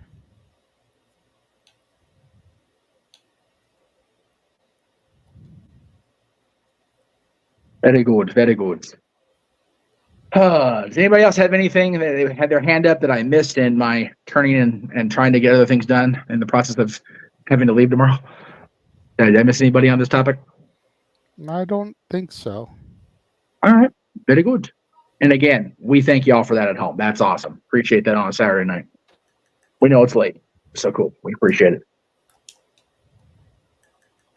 All right. Well, in that case, I'll go ahead and throw to commercial. Do we have them queued up, ready to go? Yep. We will go ahead and we will run Noah's favorite commercial. For reals or take a look. No, yeah. We're going to take a look at all the upcoming stuff that we'll be doing watch-alongs for across the multiverse of media. Yay! Everything else that he's going to be losing his voice for. Yes. So hopefully we can get Noah's attention so we can get him to do his shtick at the end of this.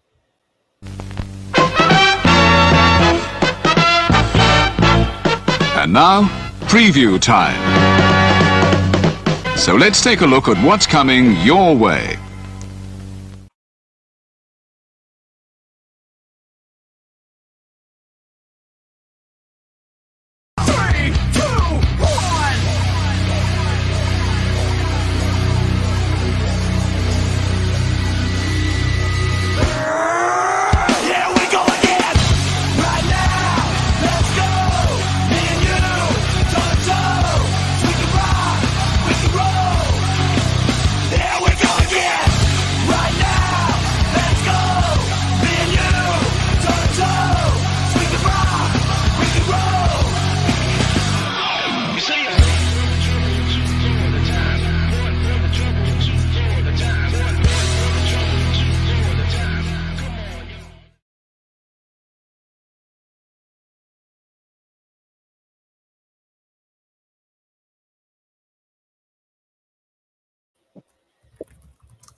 All the wrestling, all the wrestling, all the wrestling, all the wrestling, all the wrestling, all the professional wrestling.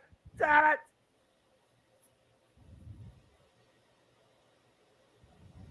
There you go. And no digress.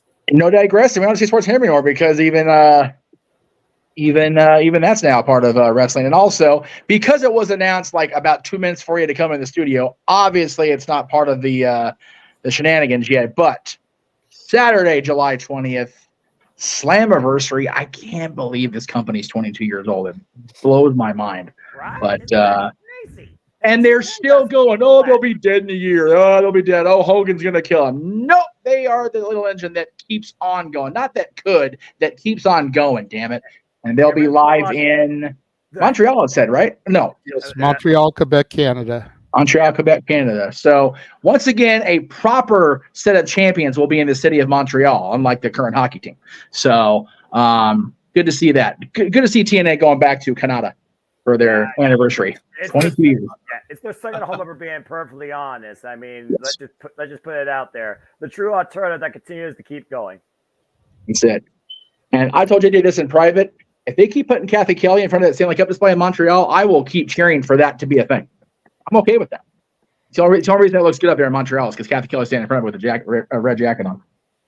I completely forgot about that for this week, Emmanuel. We'll get it together and we'll do it during match game next week. I'll make sure we have everything put together.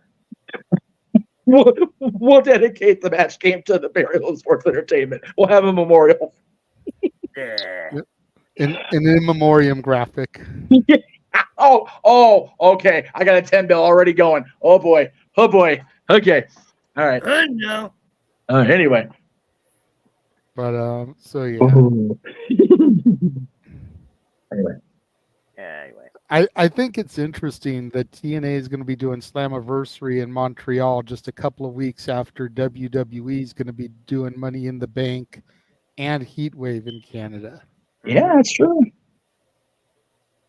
Definitely going to be an interesting July, and we've still got our Family Feud version, Saturday Skirmish, one of those alternate weekends. If TNA, they just booked it. If AEW does not announce a pay-per-view, we've got 2 different Saturdays to choose from. So at least there's something. Well, here's the thing, Jeff. You and I both know underneath that brand is the sub-brand Ring of Honor, and they have their July pay-per-view usually on a Friday, Death Before Dishonor. So that's valid. Okay. Just plan ahead for it, bro. Yeah. I would say, unfortunately, we'll have to wait to. I mean, I'll still try to get the teams together, but we'll still have to wait for the announcement because I'd rather not have to overload the weeks. As great as it is for the folks at home, we get overloaded. Mania week, I was feeling it come Tuesday. I was dead. So I'd rather be able to take a weekend and just do a pay-per-view, just do a open mic night special, just do one or the other, not have like this week we had back to back because I had to do Dad's early Friday morning because of my schedule changing. Then we had you guys had something predicting. I had a concert. Then we have today. Then we have tomorrow, and I'm flying out tomorrow, so I'm going to miss the whole pay-per-view altogether. So I'd just rather just avoid the burnout. Yeah, I completely understand that. So we'll see. We'll see what happens. We'll see what Ring of Honor books, and we'll book our Saturday Skirmish from there because that was a fun one we did last year too. So yes, that's why we're bringing it back. Yep. I love producing that. I'm watching the madness ensue on my screen while I just was in the back room pushing a button. I love that. Yes. All buttons. Yes. All All the right. cow points. Anyway, that So- job was doing. Our final topic for the evening. Oh, wow. Yep, 3-topic show. Cool. Granted, I know this one is probably going to be a long one. But it is what it is. So Seth Rollins underwent successful surgery this week for his torn meniscus. He performed through WrestleMania, damn near an hour's worth of matches, plus his run-in the main event with the torn meniscus, making him the true MVP of the weekend. You know, you've got Cardona, who just underwent surgery, and apparently Kenny Omega's undergoing surgery due to his diverticulitis. He was trying to avoid the surgery, but there was nothing he could do to avoid it. So he's undergoing surgery. And then on top of all of that, you got this 50-pound blonde bitch throwing chairs in people's faces and throwing up against walls to where the Raw Women's Champion now has to go out for surgery too.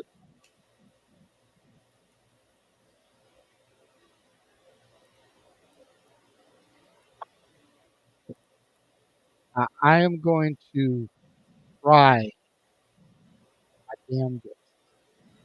Because Jeff already accused me of being the mascot on the Morton's jar when it comes to Liv Morgan. You watched so long, I thought you were going to say, who wants to go first, like we do in the opening? So, Oh. I see the private chats. I know that Mikey and Josh need to bow out of here shortly. So I will go ahead and throw to Mikey first. Absolutely. With Seth, wow. I mean, to fight through it and wait it off. He's like your favorite pair of shoes and your favorite car just finally going. And we knew this was coming with Seth. I mean, we knew before WrestleMania he was hurt. We knew that it, like Thanos, it was inevitable. Okay, I mean, so he'll be on the mend. He'll come back. They'll put him back in the picture. Absolutely. Diverticulitis, no joke.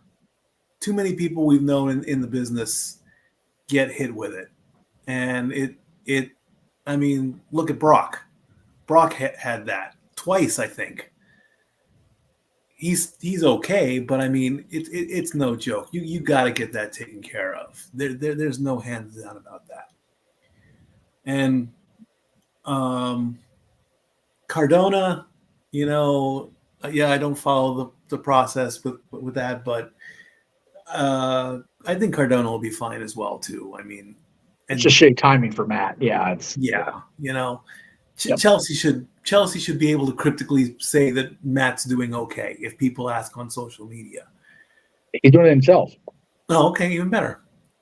And Mommy is the cream of the crop there, tip of the top, and all that good stuff. It really, really sucks. I still can't get over that chair being thrown. That was one of the most insane yet scientific chair throws I've ever seen. I've never seen a chair float and then hit, or hit then float. You've never watched any ECW in your life? Sabu did that shit every fucking week. Yeah, and it wasn't the chair shot that did it. It was throwing the shoulder into the wall. That was what it was. Yeah, obviously. The chair thing was stupid because you're throwing chairs at people's faces in 2024. You know, which, you know, again, people are so happy. Let's have the engineer come back. That's kind of shit that happens when you let balls go to the wall. That's what happens. Indeed. I mean, like I say, injuries happen. We know it's all part of the game. They'll come back better than ever. They always do. There's not going to be the one injury that's going to be career-ending. God forbid. I hope not.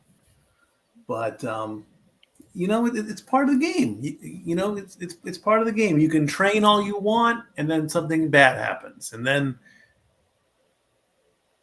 you come back, you work, something else happens. You work, something else happens. They'll be fine. They'll be fine. They'll all come back better than ever. Bottom line.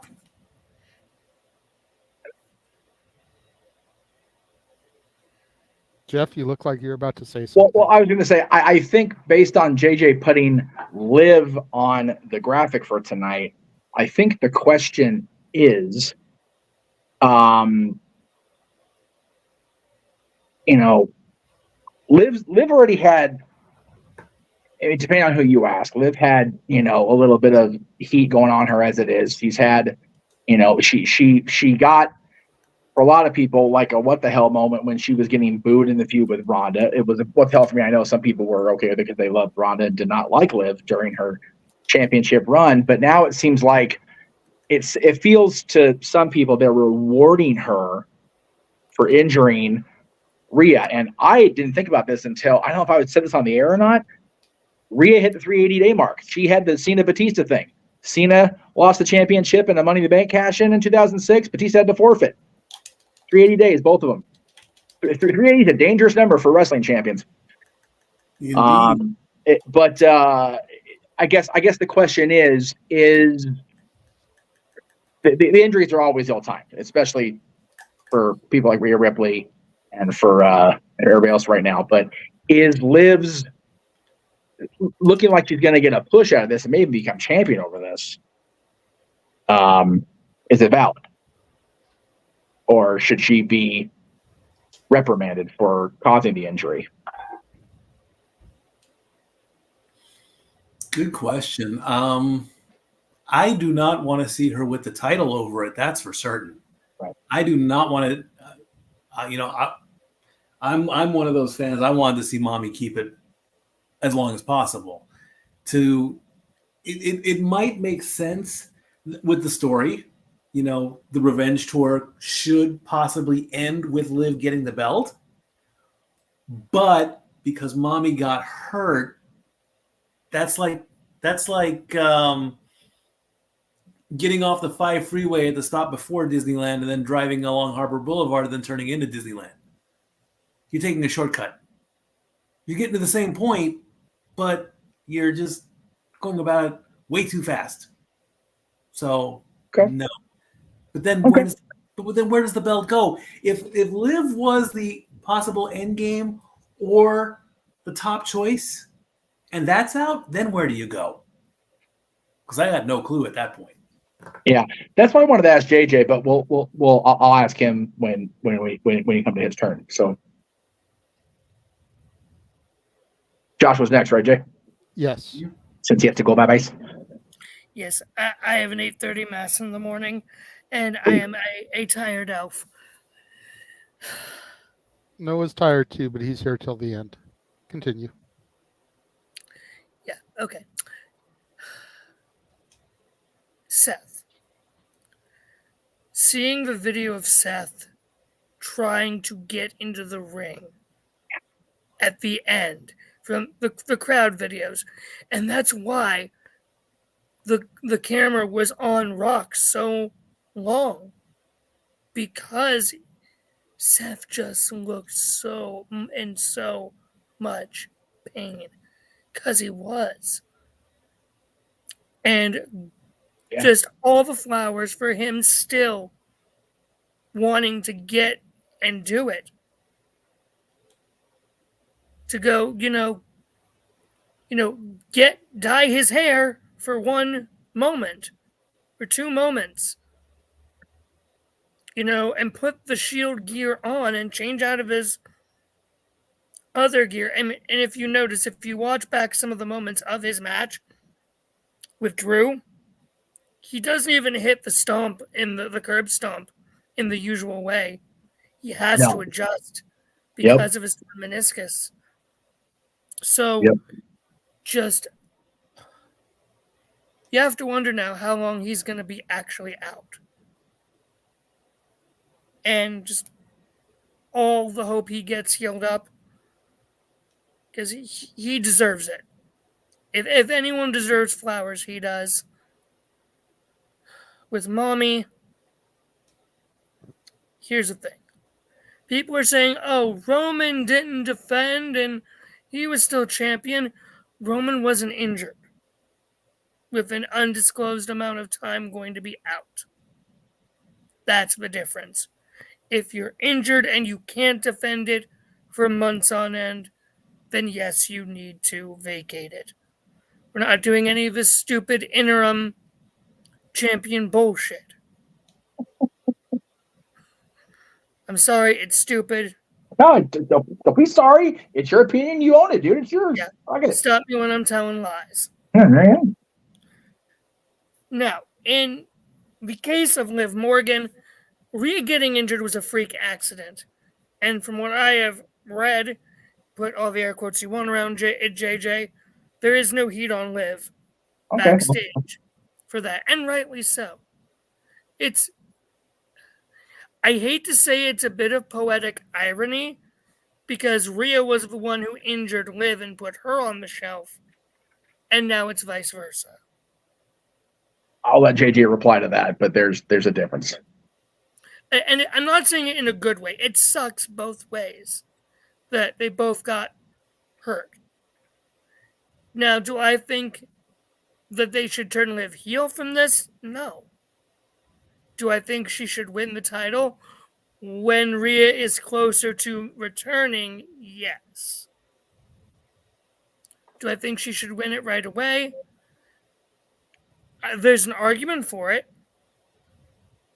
But it also depends how long Rhea is out. And can Liv do that? Can Liv have that long of a run? I mean, personally, I am not going to shy away. I think the boat should absolutely win it if she's not going to go down to NXT and win the title down there. But that's not my call. I'm pretty sure she's going down to NXT. But I digress. So who wins it? It's either Liv or someone else. And then Rhea will get it back when she comes back. And I'll wait until JJ's rebuttal before I bow out, because I feel like I'm going to get my booty kicked in about 3, 2, 1. Or that.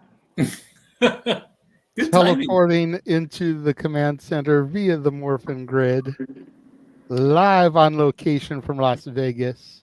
Hey, Hello, Datilla. how are you guys? Doing well. How are you? I'm tired. I just got back to my hotel. Jay Teller, dude, Jay Teller, dude, Jay Teller. Jeff, shut up. I will not. Is it true, JJ? Is it true what I heard? It's true. Noah, is it true? It's Tell your friend in TNA. Ask Kurt Angle. Attila, first off, welcome back. Hope you had an incredible time. Tina Rebel was a fucking amazing pay-per-view. And not only is it true, it's damn true. He finally believes. He finally believes? Wow. He believes in Joe Hendry. Even Joe Hendry. I gotta know, what did it? Was it his entrance video? Because I have his entire entrance video on.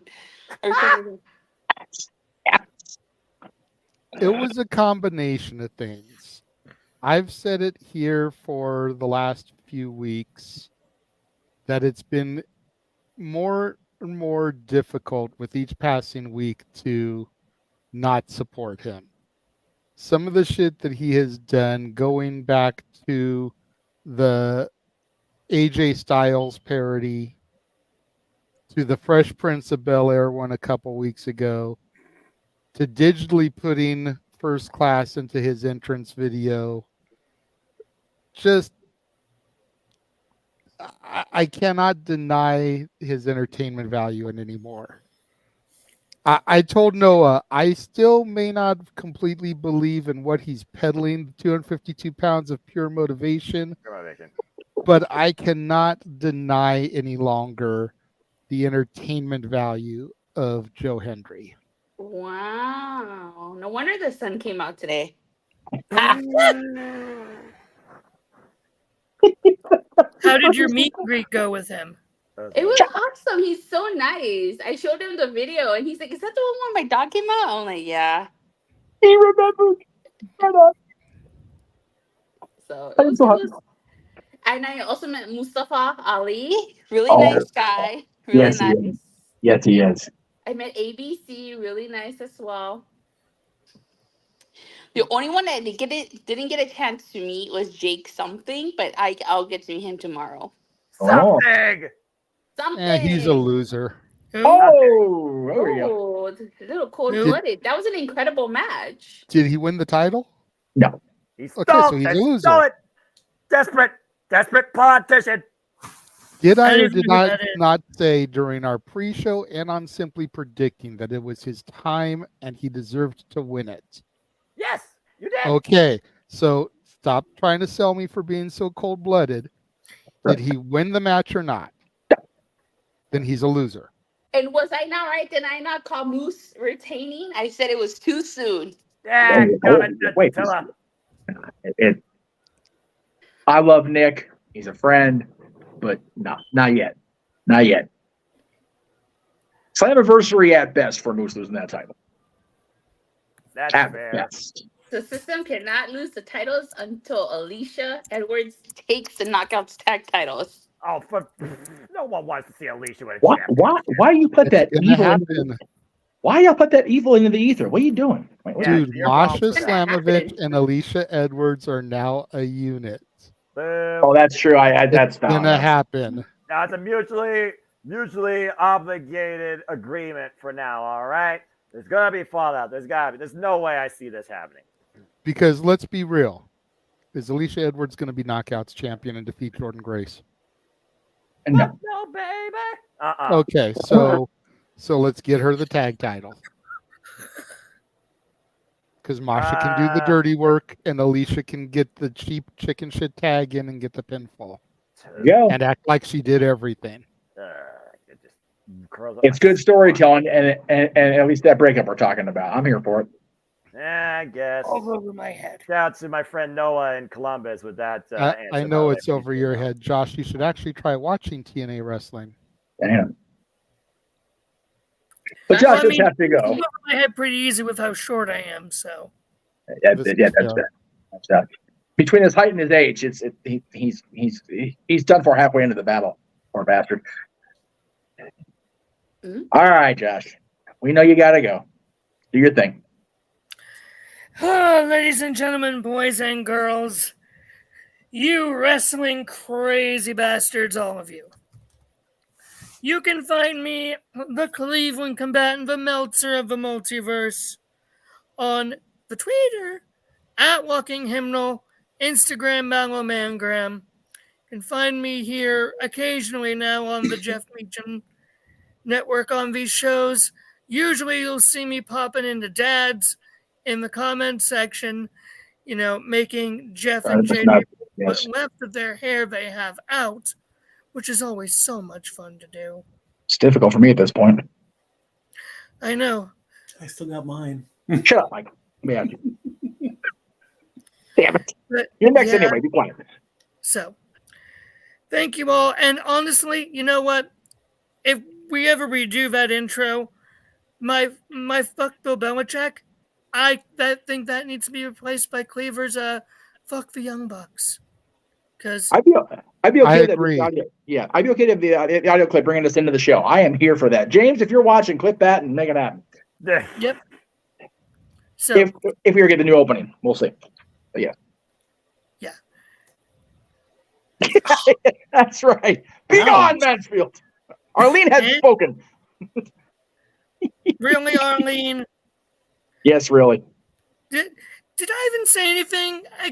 I've been nice to your man, to your boy, all night. So come on, what'd I do? Josh? Oh, don't give me that look, Noah. Josh, say goodnight, Gracie.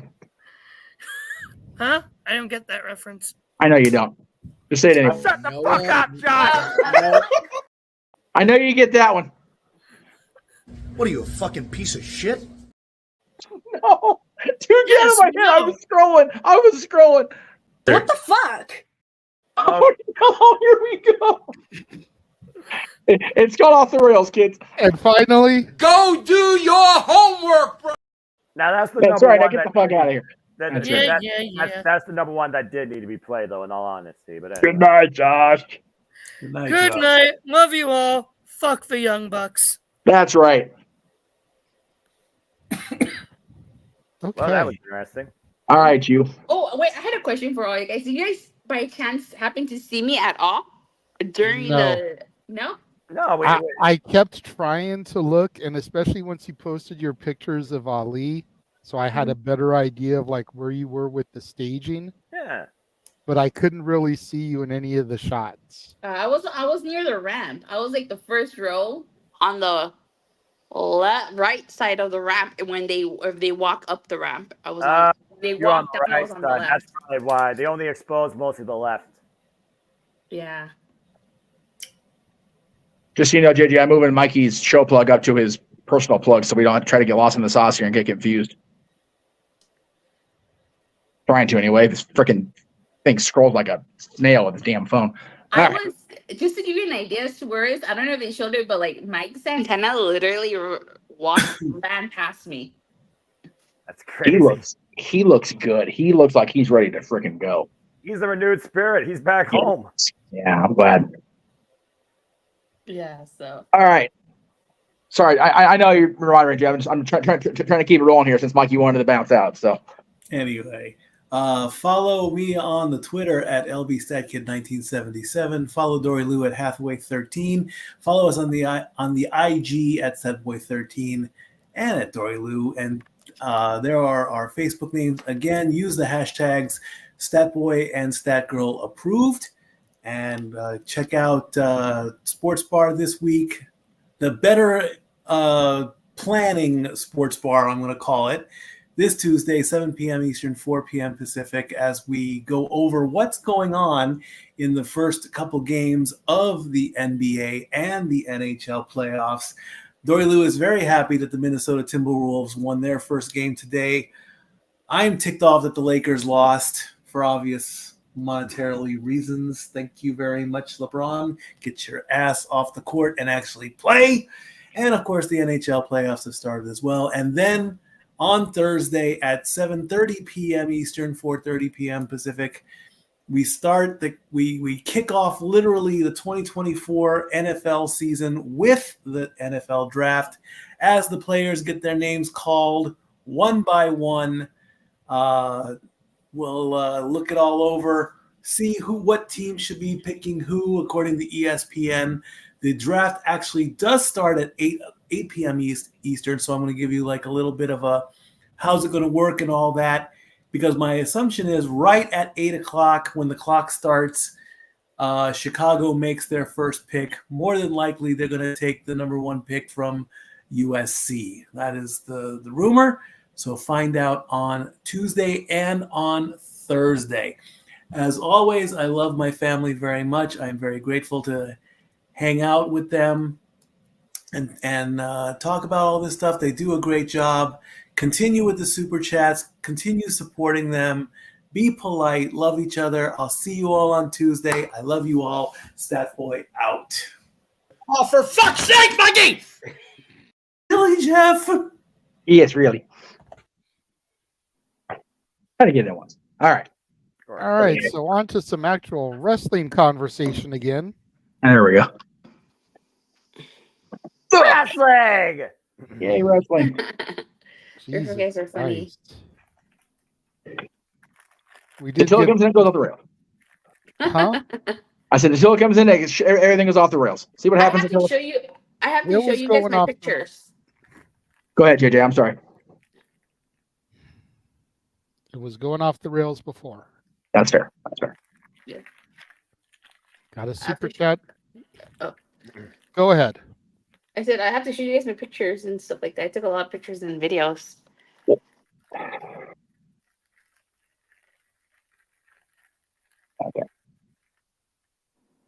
I think we were going to Noah with the conversation about the injuries with Liv Morgan, with with Seth Rollins, with Rhea being injured, Seth being injured, and the Liv Morgan apparent push.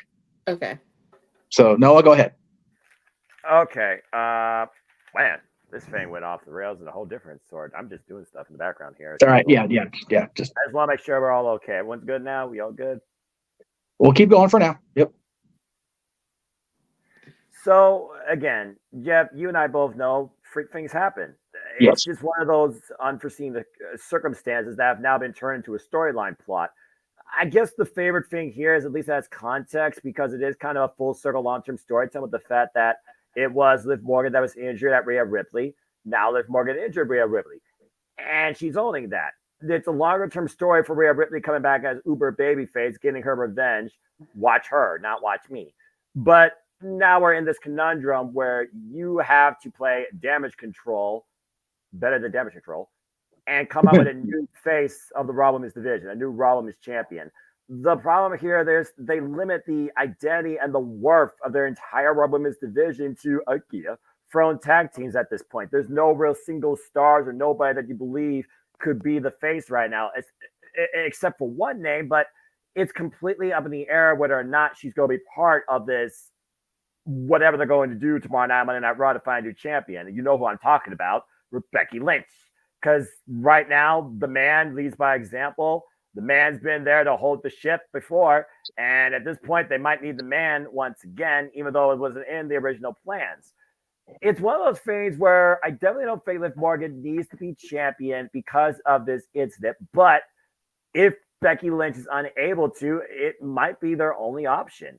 And I feel it's just going to add even more concern and tension across Raw and the Raw Women's division.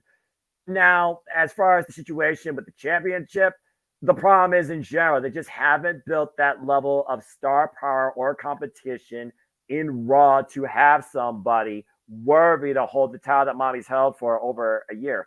Even with the upcoming draft, I don't think there's anybody even in NXT, like surprise call up like Paige versus AJ Lee, that can give me that same feeling of, okay, they could lead this Raw Women's division because Lyra Valkyria is in a storyline with Tatum Paxley, and I feel that's going to continue to fall out. And NXT needs that experience level face value to lead their women's division that they lost when Indy Hartwell was called up prematurely. So I don't think Roxanne Perez needs to be part of the draft. So your question regarding the incident and how you handle it, the incident is unfortunate. How you handle it, I'm not sure if there's an answer to it. But Triple H, he's a guy that does have a longer term planned out organized vision. And I will trust more in his judgment versus previous incarnations under this incident. So I'm curious to see what happens on Raw. Am I going to watch it? No, Raw's still too long. And I still think the women's division is heavily underappreciated, underdeveloped, and honestly for me, underinteresting, besides Chelsea Green. So I just don't know right now what they do. So if that's the context, Jeff, I don't really have an answer. But I do hope they figure it out, and I hope that it doesn't involve Liv Morgan becoming champion. And this arguably might lead to a first blood match if the Attitude Era is coming back into play right now with this new identity of professional wrestling in WWE. But all I got to say is to Rhea Ripley, get well soon. Unfortunate incident. Patilla's going to want to bounce out everybody. She wasn't going to be on all tonight, but I wanted to get her reaction to JJ and Joe Hendry. So thank you for coming to Attila. Have fun at Impact tomorrow. We'll get your reactions in the coming week, my friend. Thank you for coming in real quick. All right, you guys enjoy the rest of your night. I am gonna go take this makeup off my face and relax. Yeah, get some sleep, girl. You're good. Thank you. Appreciate you coming in. Okay, bye, guys. Bye. So Walter appears to be doing the boxing thing. So I don't know if we're gonna get his reaction to. Or did we throw to him when JJ was running the room? I'm not. We sure. didn't. Okay. And I was mostly background. So. All right, Walter. Your thoughts on the injury situation? Oh no. Did you talk about? I'm sorry, I was typing that. I'm sorry. Did you talk about Seth Rollins and his point pushing through? No. Hang on, Walter. Sorry, no, I didn't either. Again, we're figuring it out, folks. Again, I'm doing 25 different. We're live, pal. Here. We're live, pal. Get one take. That's it. So yeah, back to Seth Rollins. That goes to show again that level of passion and investment and the merit of a champion and the will of a competitor for the business. Nothing but mad respect. And you consider, again, adapting on the fly, adapt or perish. That is evolution. How many times has Triple H endured injuries like this and still kept the business going? How much has Cody Rhodes pushed his limits and kept going? Red creative hate, torn pectoral muscle, just right. So right. The fact that Seth freaking Rollins did all this at the grandest stage of them all to usher in the new era, leading to a further storyline with Drew McIntyre and inevitably CM Punk. I got nothing but respect, but it's like I said earlier. Right now, they were trying to move forward in this new era, passing the torch away from Rebecca Quinn and Tyler Black onto new faces. And unfortunately, right now, they might have to hit a soft reset. And as far as Seth goes, take the time you need to recover yourself. You more than deserve it. And let's see what awaits you on the other side. But right now, I think the most important thing is your own self-physical well-being and your family. Now, respect to Seth, but please enjoy your time off because that's insane. I can't imagine the physical and mental warfare balanced in doing that. Nothing but respect. Seriously, nothing but respect. But WWE, if they're going to move forward this new era, you got to define a way that doesn't involve Seth freaking Rollins and Becky Lynch as your champions. Yeah, I said in the private chat, I knew they were kayfabe in that injury. There's no way he was, especially since it was the same leg that he hurt in Europe back in whatever it was 2015.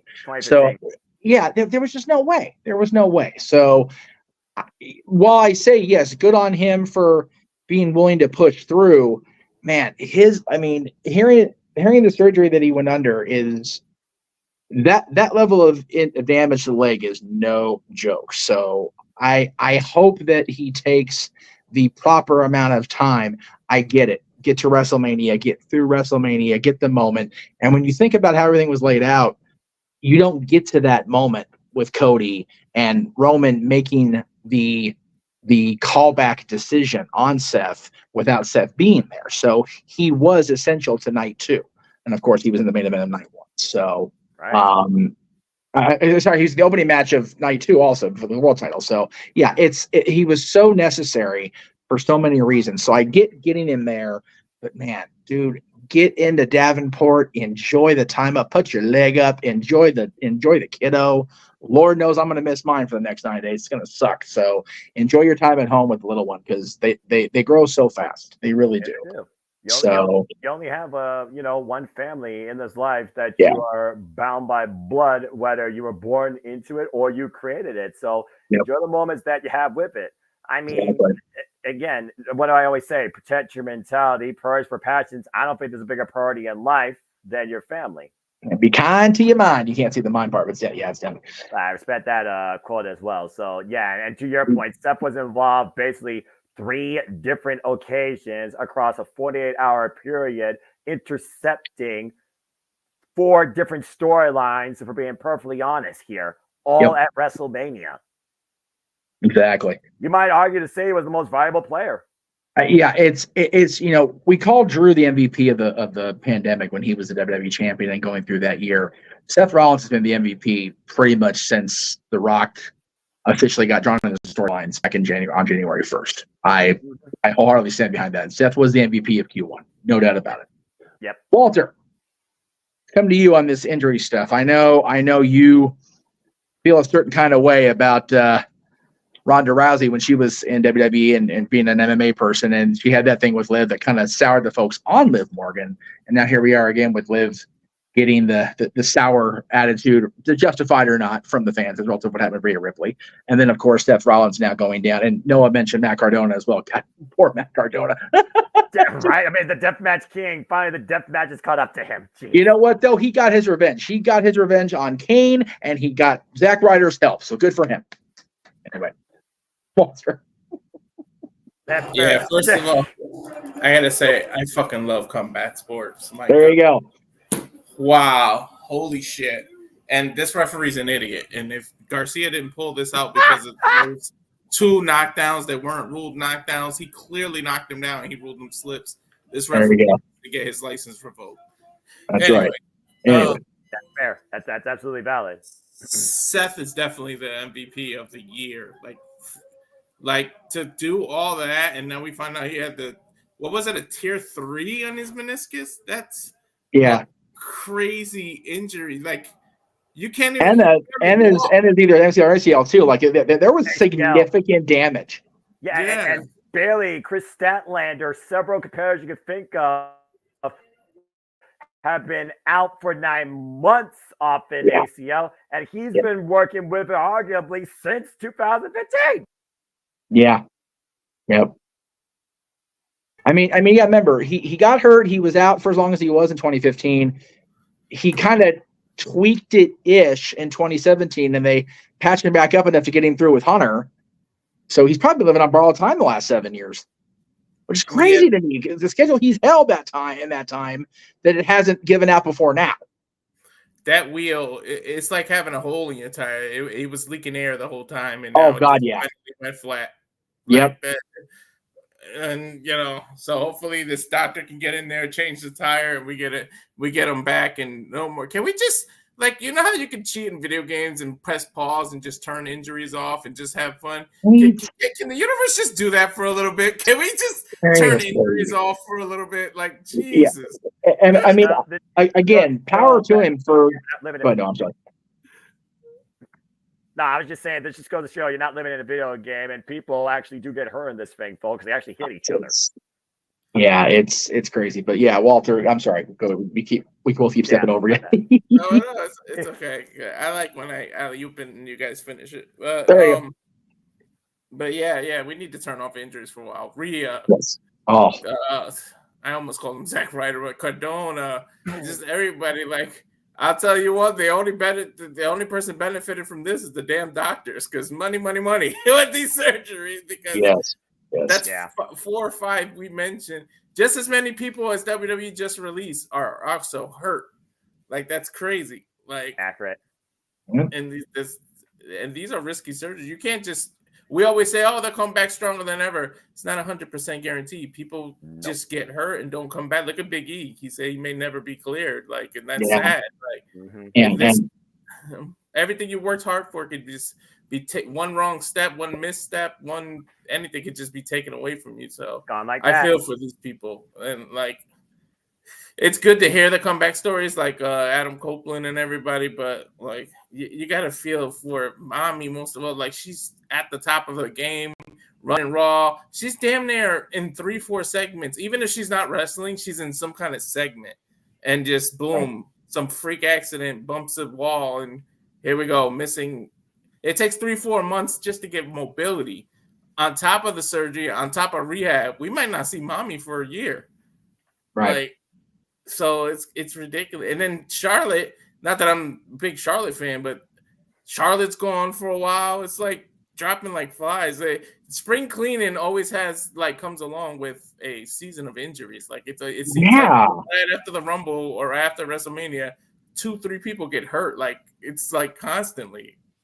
Yeah, and again, credit to Ashley Fleer, man. She is being an animal in the gym, man. She is just working that knee double, triple time. I feel like she's got the best qualities of her dad, and that she hates being home. She hates not. I mean, I think she enjoys being home more because she actually is in love with the person she's married to, and actually enjoys their company, unlike her father. But at the same time, she's a creature of habit, and she's not out on the road. She's not getting that crowd endorphin. So she's missing it like crazy. So she's working her ass double, triple time to make sure she gets herself back. So kudos to everybody. I wish them well. And Cardona can ask his buddy Cody. He can ask Triple H. He can ask John Cena about a torn pectoral and how long it takes. And freaking Cena coming back in 4 months because he's a freaking psychopath. Right. God. The man scares me even now, all these years later. No, 2 months. I'm sorry, 2 months. He hurt in October. He's back at the Rumble. Yeah, and that's just because his dedication to the gym, and his muscle. Brock Lesnar would have got it. If he didn't have this big steak kind of neck, WrestleMania 19 would have been a whole different thing. I think if he hits that shooting star anytime prior to, if he hits any time after, honestly, because he was still a big, fit kid when he had that match with Kurt Angle. He hits it any time after his comeback. He doesn't need to. He's Brock Lesnar from 2012. He doesn't need to fucking do shooting star press anymore. But if he does, it's a whole other conversation. You're absolutely right. All right, I am going to throw to JJ. He is in the green room, but I was going to, if you want to come in and finish off this topic, you are come on back in, brother. We'll go ahead and do the thing, and then we'll go to commercial and send the kids home. There you go. Okay. First things first, let's get to these super chats. Yes.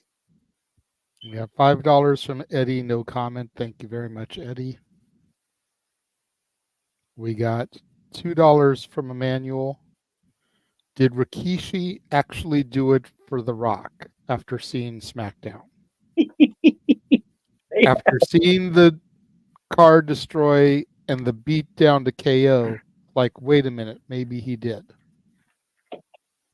The hell of a callback, hell of a thought there. I mean, I definitely feel like this Solo Sikoa bloodline is going to be The Rock's bloodline.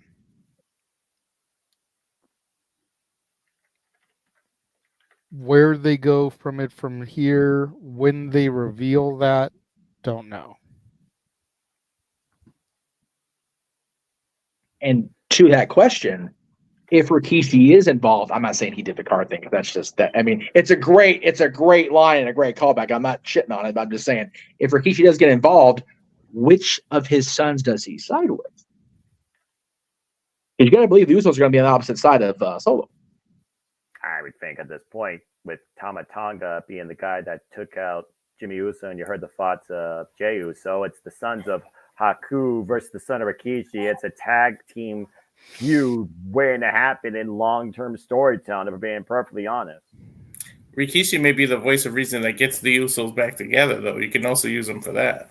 Well, the other thing with Solo is when he first was brought in, I forget who he did an interview with, but he mentioned having not talked to Roman Reigns in however many years and had to fight to get into WWE and fight to get called up. So that's where you keep him on Haku's side or Tama's side or whoever the Rock side. Sorry, but yeah, it's definitely intriguing. We're still in the era of we don't know what's going to happen, and that's what I love about it.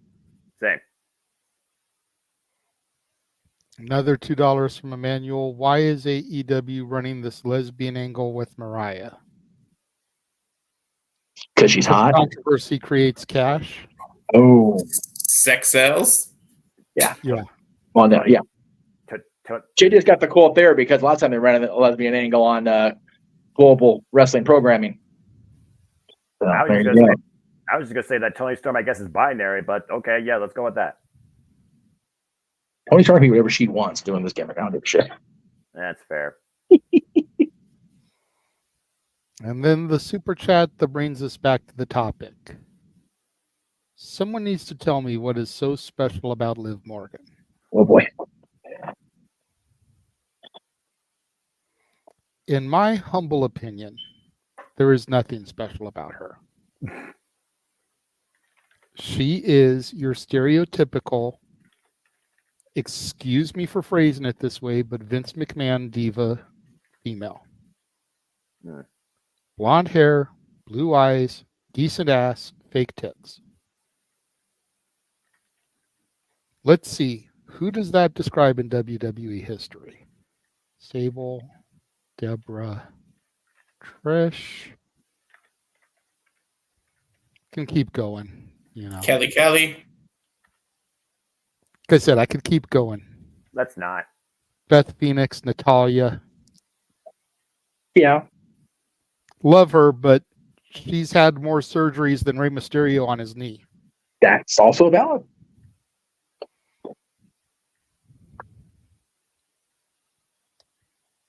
So that's where she is special. And she's not even that special in that aspect because there have been a dozen before her. Most of them were better. Well, again, what's original nowadays in the professional wrestling business? Entertainment business, really. Fair enough. Liv is accident prone. Yes. Yes. I agree. If Becky wins, what was the point of her losing at Rhea against Rhea at Mania?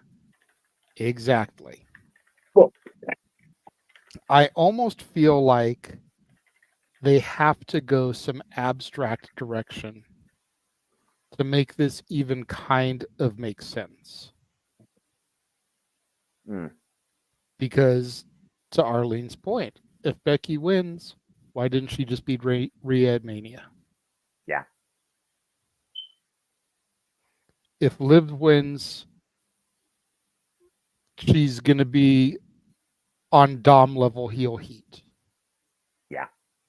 Yeah. So I don't know if that's what they want to do with her.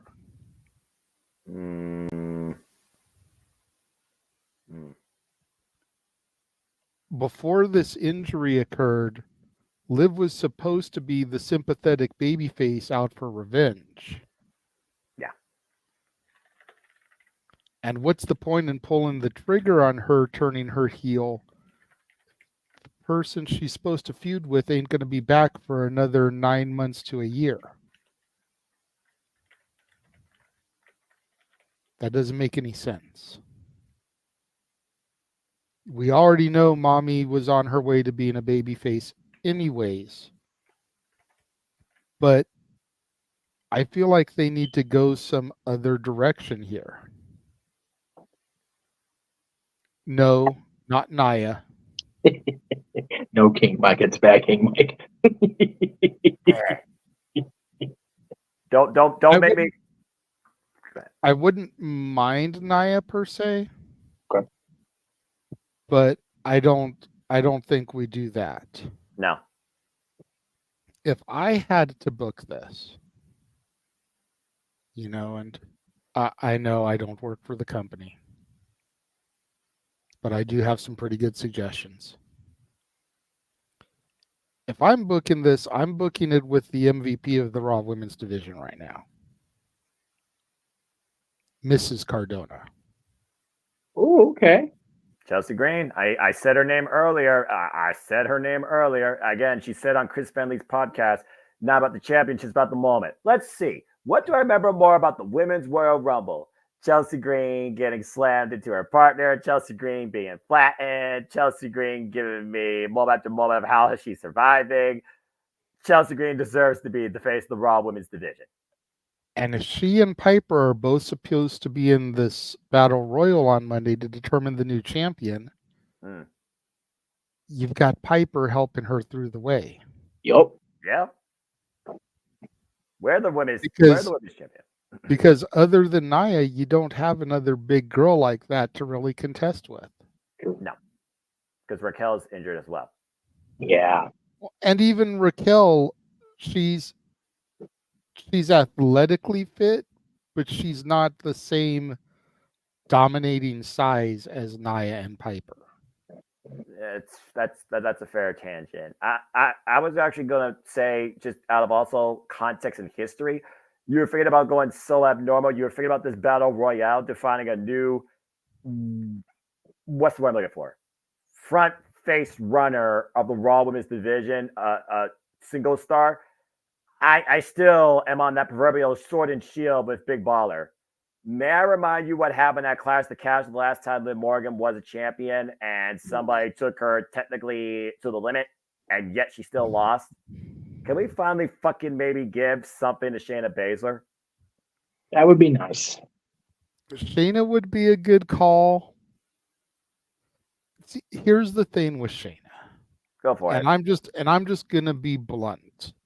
I know it's a different time. It's a Triple H era. It's not a Vince McMahon era. Blah blah blah blah blah. But Shayna Baszler, for as good as she is in the ring, is not gonna sell tickets the way that some of the prettier women do. Oh God. It's facts, Noah. It's facts. Yep. I'm not saying it's right. Yeah. But let's look at everything for what it is. JJ, I love you like a brother, but sometimes I hate you being right. I know you do. I know you do. He's definitely right. He's definitely right because you got to remember with the females what they who their target audience is and why do you think Luna Vachon didn't defeat Sable? Yep. Yeah. True. Yep. Yeah. I was never going to. No. I even I understand that, especially back then. Yeah. It's just the nature of the business. Ugh. This business still and pisses me off. that's where Liv Morgan unfortunately has things going in her favor because there's guys out there that simp for her. Pathetic. That would line up from here to your house in Ohio to subscribe to her OnlyFans if she ever made an account. Just to get saucier bikini pics than you can get on her Twitter account because she's not going to show the goods, just like none of the other wrestling women show the goods. Because they still want to get, their deals back eventually and work with other companies. The things people do with their money and their time. Pathetic. It's the facts. I mean, I don't know how else to paint the image, Noah. Like, again, whether it's right or it's wrong, you see two people standing on the end of the freeway off-ramp selling flowers. One of them looks like Tiffany Stratton. The other one looks like Shayna Baszler. Who are you buying flowers from? Neither. I don't have a green thumb. In fact, if I didn't have gardening, work with me, Noah. Work with him, Noah. For your mom for Mother's Day. Fine. I'll run with this for now. If I, the simple man, chose to invest in such a business avenue, just riding down the 405 in California, and I see the submission specialist, the MMA expert, Shayna Baszler, and this Barbie doll. That's where you said Tiffany Stratton, right? Yes. Now again, this is me. I'm being honest. I'm gonna be honest. But you don't. And I'm gonna be if I was not me. Okay, but as you're doing this, you don't know who they are. These are just random women. One who looks like Tiffany Stratton, one who looks like Shayna Baszler. Okay, that's a whole nother monkey wrench then. There you go. The casual. Okay, the reach. All right, JJ, I got you, brother. I'll be honest with you. If I was such a wee lad of identity and lost in translation with who the hell these two ladies are, would I be more intimidated or would I be more drawn? And that's what dictates the decision to your point. Buy flowers, yes. Fighter, pretty woman, flower offering. If I was such a simple man of a different identity and naiveness, then yes, I probably would do the Tiffany Stratton. That's the point. Man, that's the point that I'm trying to make. And I hate you for it. I know you do. That was a long ass answer. Yeah, we took the long and winding road here. He circled the block 4 times before he finally crossed the street. Like, all right, damn it, I'll buy from this one, son of a bitch.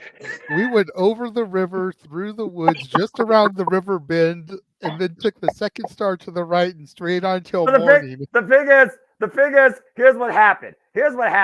I was not me. I suffered amnesia, got brought back by a defibrillator after getting hit by some jackass in a Ferrari, and then I was like, "Oh, flowers! This looks pretty. Who are you? Oh, hello." I think Stupid 405. lost satellite is what happened. You lost signal for a second. Oh my god!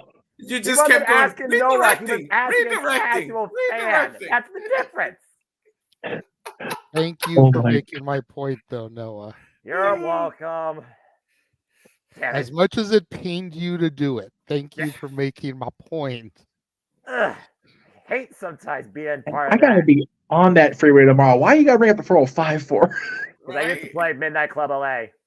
I gotta say one more thing about Liv. I honestly believe Liv's spot was made for Mandy Rose, and then all that crap happened, and she's pretty much that. I think that would have been Mandy Rose's spot. That's a fair point, somewhat. Hey, you know what? JJ, finish your point, and then I will gladly retort to that because I vehemently disagree. But go ahead, Jay. Please finish. 'Cause I know you want to finish. I'm sorry, man. Yeah. Oh. That, this whole show has gone so askew that I can't remember if I was going to say anything else about it. But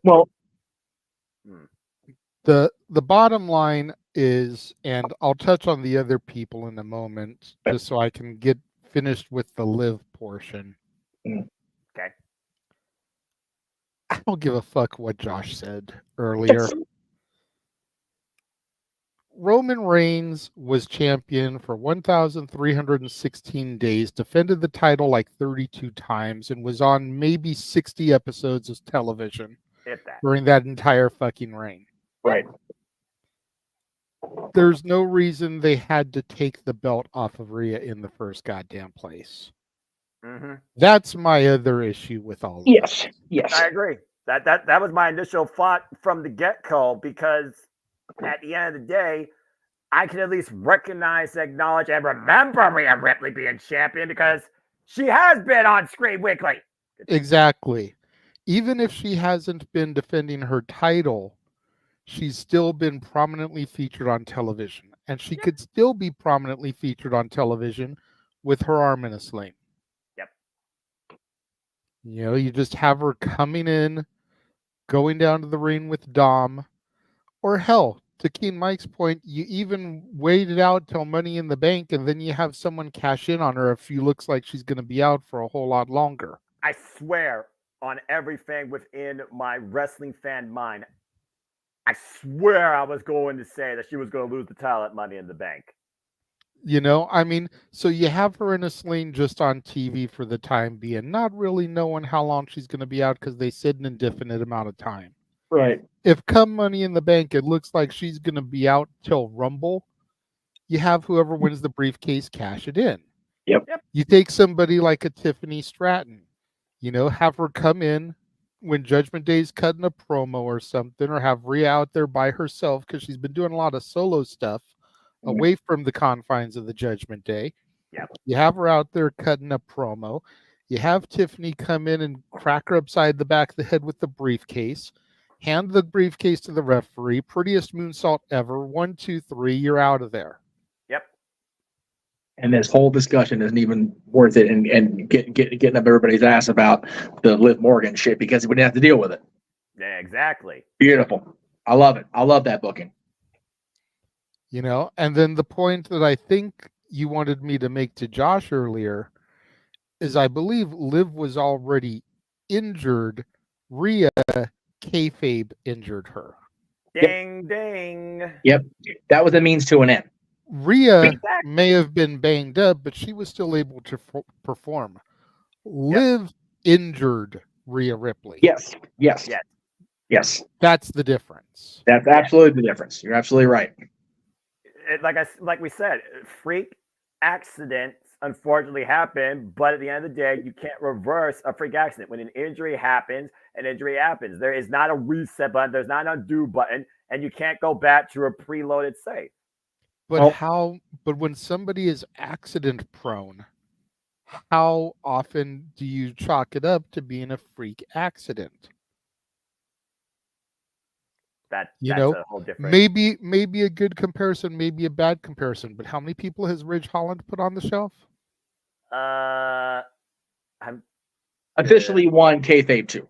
Right. I thought there was only 2. I didn't think there was. He really didn't hurt Ilya. They were using that for the bullshit. Yeah, I thought so, but didn't he also injure, or at least kayfabe injure, what's his name from Pretty Deadly too? Yes.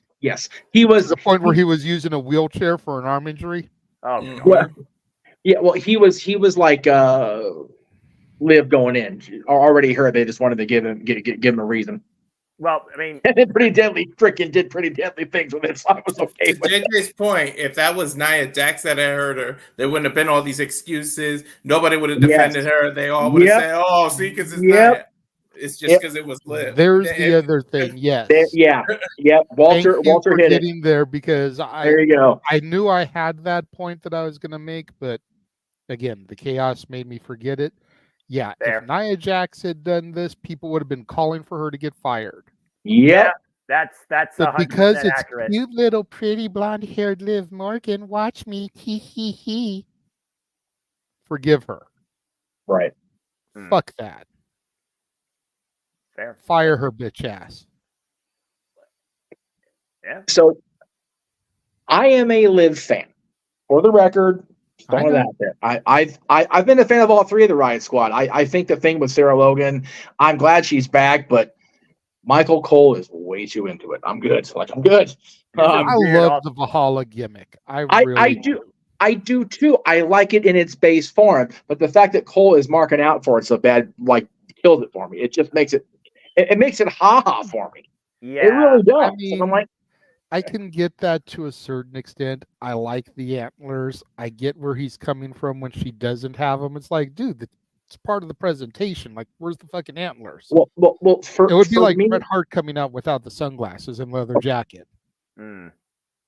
It's I've part of been- the presentation. in my brain, Michael's been acting like the antlers, like Josh does with Maddie, which has been like it's been a little much. A little over. That's where I go with it, like overkill. As far as the OnlyFans thing, or the OnlyFans, wow, I went to Mandy Reaver right away. Sorry, Amanda, I apologize for that. Jesus. As far as the Mandy Rose thing, I think she was still going to be in NXT for a while with Toxic Attraction and just stood her ground. You know what? A lot of other people were allowed to do other side projects, and she just happened to show a little too much titty. And like, okay, well, if I'm going to get fired, I might as well lean into it. And yes, to your point, it's still very much, again, if you believe the reports, I haven't subscribed to it, so I don't know. But you know, it's a lot of teasing, the occasional oopsie daisy, there that is. From what I hear, Velvet Sky, on the other hand, has just said F it. And you know, so good on Velvet. If Billy Corgan still wants to employ her, then she's gonna be doing that, then good choices all around. Huge difference in levels between NWA and WWE or AEW. Valid, and I don't think Velvet Sky or Jamie or whatever is going to be pushing for a WWE job. So I really don't think she gives a shit. And if she wants to work for AEW, that just proves she's had more concussions than we realize. Anyway, although it would get her back with Madison, that's valid. Although she's doing fine in the NWA with Angelina being there, and then doing the indie / convention circuit, they're having a great time. And if Madison wants to get a coach spot, good for Madison. Because I think, other than her choices and marital spouses, Madison's a hell of a woman, and she's a great teacher. But her marriage choices, anyway, I went way off the tangent there. But Josh Matthews, they're great. Liv's accident proneness definitely hurts the argument on pushing her because of this. Mm-hmm. Now, I will say, if Rhea was banged up going in to WrestleMania, still wins, and if a random other sort of act takes Rhea out, not Liv Morgan involved, then I have a better argument of going, you know what? It's her revenge tour. Don't put, like, I forget who about out said it, but don't put it on her now. But once we get closer to Rhea coming back, put it on Liv Morgan, have Rhea win it back, or have her challenge it and somehow get jobbed out of it. That's where you get the blood feud. Mm-hmm. Like, but don't, but let it cook. Don't sit there and just, put the belt on her, have her reign for, God, if Rhea's out a year or 9 months, Liv Morgan is champion for 9 months. It's going to be insufferable. Yeah, it really is. Chelsea Green, I'm sorry, go ahead. Yeah, I was gonna say, because we saw how successful her run was when she took it off of Ronda. Yeah. Oh. She was champion for 2 months? Yeah. And it was an uphill battle the whole way because people just were not into it. She beat Ronda to cash in, which, okay, can fucks with that because it's a cash in. Cash ins are a thing. But she beat Ronda straight up, and it's like, ooh, nope. If Ronda's supposed to be this badass, I ain't buying this. Nope, sorry. Yeah, that's when you know that they fucked up. Well, she didn't even beat her straight up because she was tapping out to Ronda's submission, but she had Ronda's shoulders down, and they counted the 3 count, didn't count her tap. SummerSlam. That's right. And that finish works if you have the right people in there. Angle, Undertaker, Lesnar, Undertaker. With Liv and Ronda, that shit don't fly. It's they weren't. The commitment wasn't there in general. The Stone Cold and Angle when he Stone Cold apron. Oh, dude, Earl Hebner's son of a bitch for that. Anyway, not wrong. Your suggestion of Chelsea Green is brilliant. Can you imagine her as champion with Pierce as the GM? She will be just immeasurably insufferable. Oh my God. Though. It would be golden TV. Dude, Twitter would be fun again. And then Holy could you shit. imagine if Piper wins Money in the Bank and tries to go after Bailey and they both have the gold? Oh my God. I might actually start watching. If the draft falls out like that and both of them are champion, Nick and Adam are going to pull out they're going to shred their suits. I was going to say, aren't they bald? That's Nick isn't. But he could be. Dude, Nick's going to be. He has to keep dealing with Theory and Waller any much longer. I was waiting for him to pop those kids in the mouth. I was like, do it, Nick, do it. And then I'm like, oh, wait, you fuck me. You could do the annoying thing, and I hate repeat winners, but you could have Liv win Money in the Bank again. Oh, okay. And not have the title. And then when Rhea's closer to come back, like you said, that's when she cashes in, and then Rhea beats her back for the title. What you do to appease the Liv haters, have her cash in, whoever's champion, and have Rhea be the reason she doesn't win. That's how you get the one-on-one match between the two of them to blow off the feud. That's what you do. Well, have Liv be this obnoxious edge-level Money in the Bank holder, and then when she finally goes to cash in, Rhea pops up and goes, "Nope." Mm-hmm. Well, again, they got less than 48 hours to figure out. Let's call it what it is. You might as well call us an interim Women's champ because they don't have nobody unless they do the Chelsea Green approach like JJ suggested. Otherwise, JJ, I'm sorry, bro. I'm going to call as I see it. I think they're going to, win in case of emergency, break glass. Where's the private the man comes back around to hold it down in the meantime? I don't want to see the man with that belt again. I don't think she needs it. We're past that era. Yeah, I hope. The only reason I'm content with Bailey being champion is because it finished up the Damage Control story. Yep. But we're past the era of the horsewomen holding all the gold. Yes. Yeah. Yep. Yeah, it made storyline sense. Yeah. That's the issue with Liv, though. It makes storyline sense for her to eventually get the title with her revenge tour. Why you call it that? That's not the angle. Yeah. The word in that sentence is eventually. Yeah. Not Monday in the Battle Royal. Yeah. If this little less than Barbie waif of a person wins that Battle Royal, when a Battle Royal is the complete opposite of that, like, I'm good. And yes, well, Chelsea's not that much bigger. Chelsea is crafty. Chelsea is a psychopath. I'm okay with that. I'm okay with her doing good wrestler. And she's got backup. And see how you and I are going to disagree on Liv being a good wrestler. So that's just that's just the way it's going to be. Liv is an okay worker. Okay, she's not a good wrestler. There's a difference. Valid. That's valid. Okay. Definition of wrestler. That's a whole open mic night conversation for another night that could go all night long. I'm perfectly honest because I will trash and put over who I believe demonstrates great professional wrestling versus great in-ring working. Because you know what I stand by. Well, yes. With her size and her weight, she's able to get thrown around. She's able to take bumps. She's able to sell the bumps. And she's able to be the sympathetic baby face. Yes. That doesn't make her a good wrestler. No, and she was an effective heel personality as a secondary role within Ruby and her and Sarah. Ruby was the star of that show, in my opinion. Sarah and Liv were backing her up. And by the way, I haven't been on the air since it happened. Congrats to Ruby, for the record. Be at the end. Right. Well, I wasn't If you said that in the notes, I did not see that, so I do apologize. So what about Mr. Rollins? As far as Seth goes, it really makes that video that's circulated hit a little bit more closer to home. Because at first you see the video and you think that he's just so caught up in the emotion of Cody winning that he can't get back in the ring. Yes. But then you get the story of his leg, and it's like he physically couldn't get back in the ring. Correct. Big difference. Oh yeah.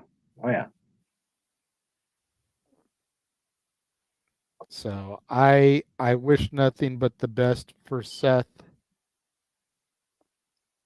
I hope he comes back sooner rather than later. But as everybody has kind of already said here, take your time, enjoy the time with Rue. Yes. Use those moments while you can. Sit home and watch Mama work on TV. Yep. Yeah. Go to that coffee shop and enjoy the fruits of your labor, man. Like seriously. Literally. God. The coffee shop, the wrestling school, there's so much for him to do. Granted, he's not going to get there taking bumps because he's a smart person. Take any little break you can, because you're still young enough where you still got another 10, 15 years in your career, and you're not going to have little breaks barring injuries. So look at it as a blessing. I don't know about 15 years. Yeah. 5 to 10 maybe. You've got to think about how many bumps he took off of his bump card on the indie circuit and in Ring of Honor before he even sniffed Florida Championship Wrestling. Yeah. That's true. That's so true. It's a fair point. I mean, look at Randy Orton. He's only taken bumps in WWE, but how much time has he had off due to injury? I'm just saying. I forget. It was a day or two ago. Adam Pearce put up that Ring of Honor roster for, I think it was 2007, maybe 2008. Yes. It was scary how much of those people are still involved and still bumping.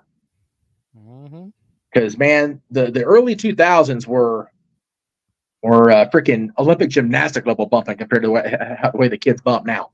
So the fact that a lot of those guys are still going strong at that. Yeah. Well, amazing to me. A lot of early 2000 bumping is like what you see in an AEW ring these days. I wasn't gonna go there, but that's all you do. I knew it.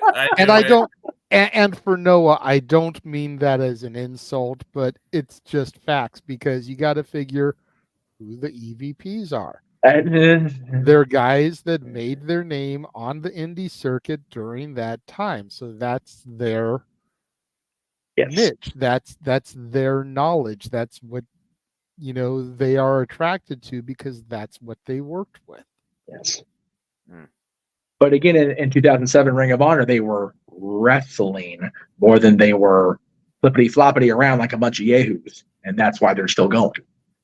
And even still, we didn't get 352 super kicks in a match that didn't win the fucking match.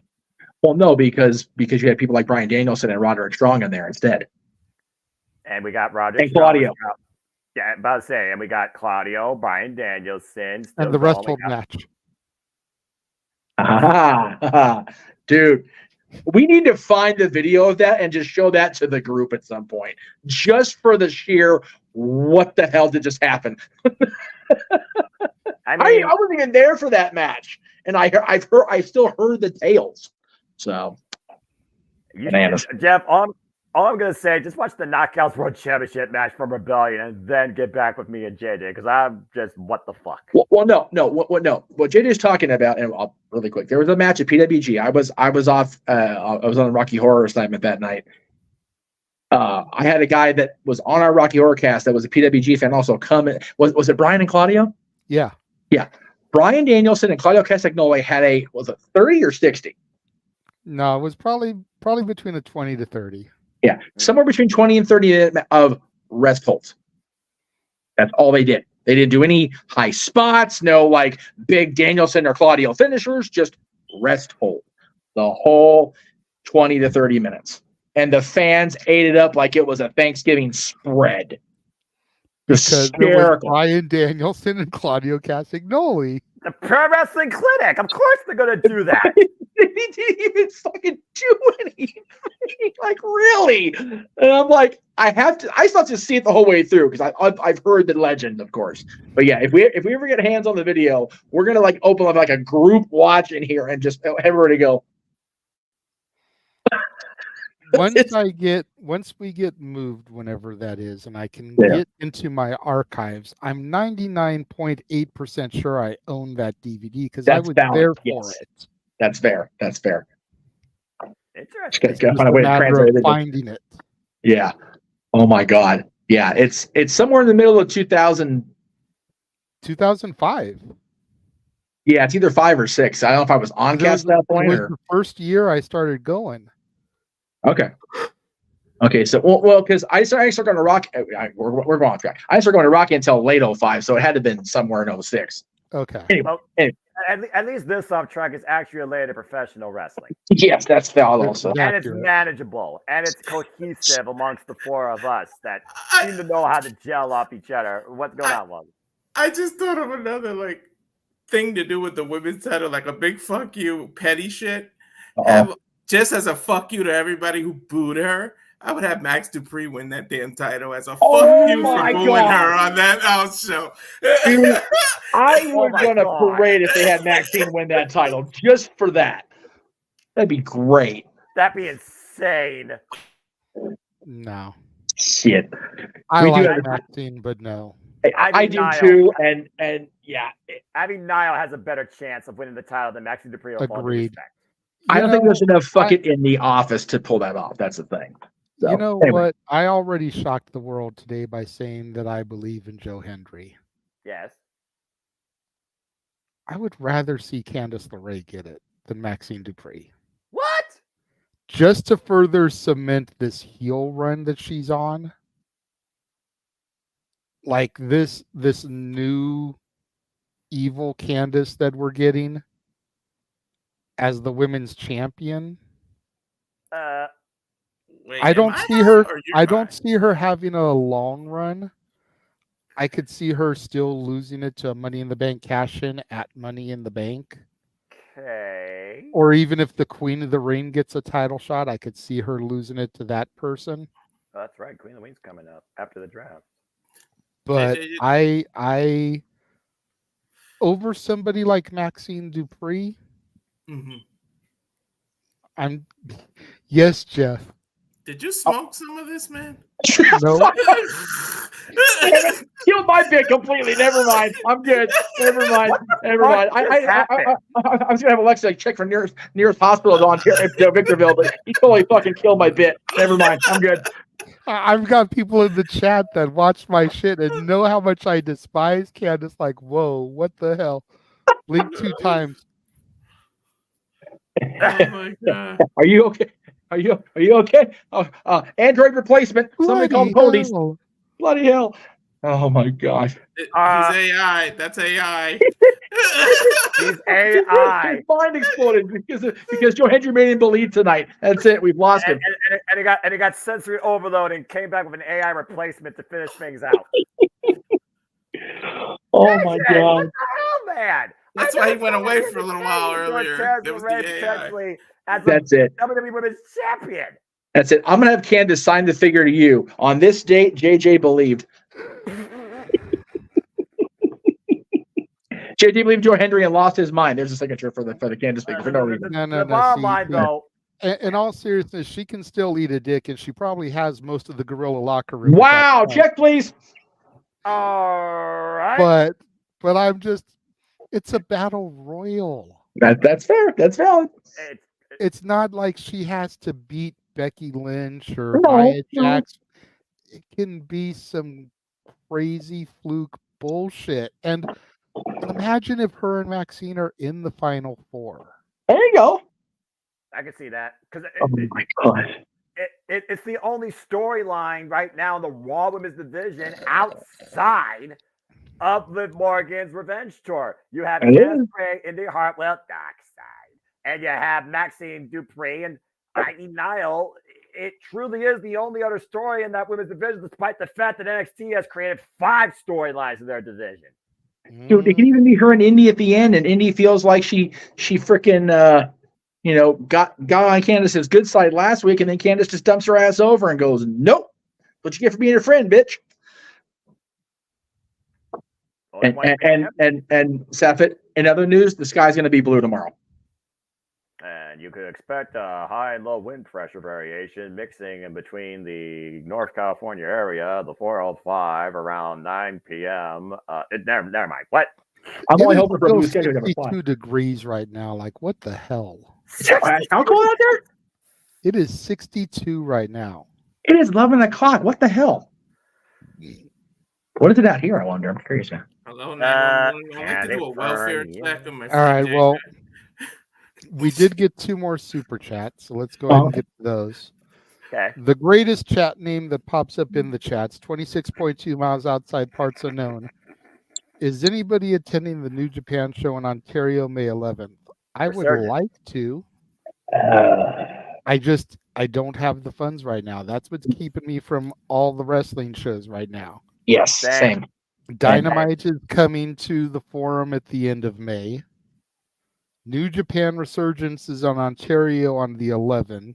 Yep. We've got WWE coming in September, I think. September or October. September, yes, sir. It's like, I'd love to go to all those. Do all the things. Yeah, I got freaking Against All Odds in Chicago. It's only 4 hours Greyhound trip away from me. There's SummerSlam in Cleveland, Ohio. That's 2 hours away from me. There's AEW Collision in Youngstown, Ohio. That's about 4 hours away from me. But at the end of the day, Priorities for Passions, biggest prayer right now, debt consolidation for me. What about Money in the Bank in Canada? Yeah, Money in the Bank. Yeah, not too far either. Money in the Bank. I was thinking about that too. But I'll be lucky if I do something live wrestling related this year. Period. I'm going to try for SummerSlam just to keep with the tradition, but it's still a stretch. The shows in May, unfortunately, are for me, they're battling. Resurgence is in between the payout that's hopefully going to come tomorrow and me going out of town this week, I should say. And then the Forum show is after Disneyland, where I'll be broke as fuck again. So it's kind of what it is. Yeah, if tonight hadn't been Rebellion and Rebellion hadn't been in Vegas and Datilla had been able to be here on the call, we had a show here where they were doing a tournament to crown the VPW champion. Sean Black was going to be on the show. I forgot about that. Yeah, that would have been cool to see Sean. Yeah. That would have been cool to see Sean. And Mikey was at the show last month.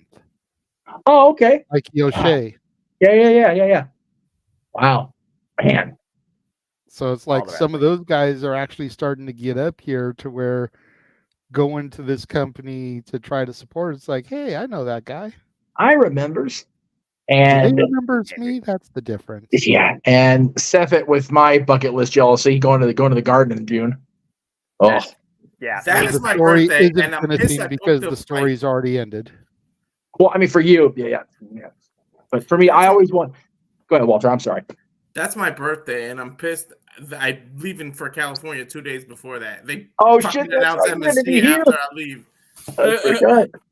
Yeah, no. I always hope that they book a WWE show sometime around a Kings visit to New York, so I can see the Rangers play against the Kings in the Garden, and then go WWE the day before, the day after. That'd be just that would just be a great quick little 2-day tripper.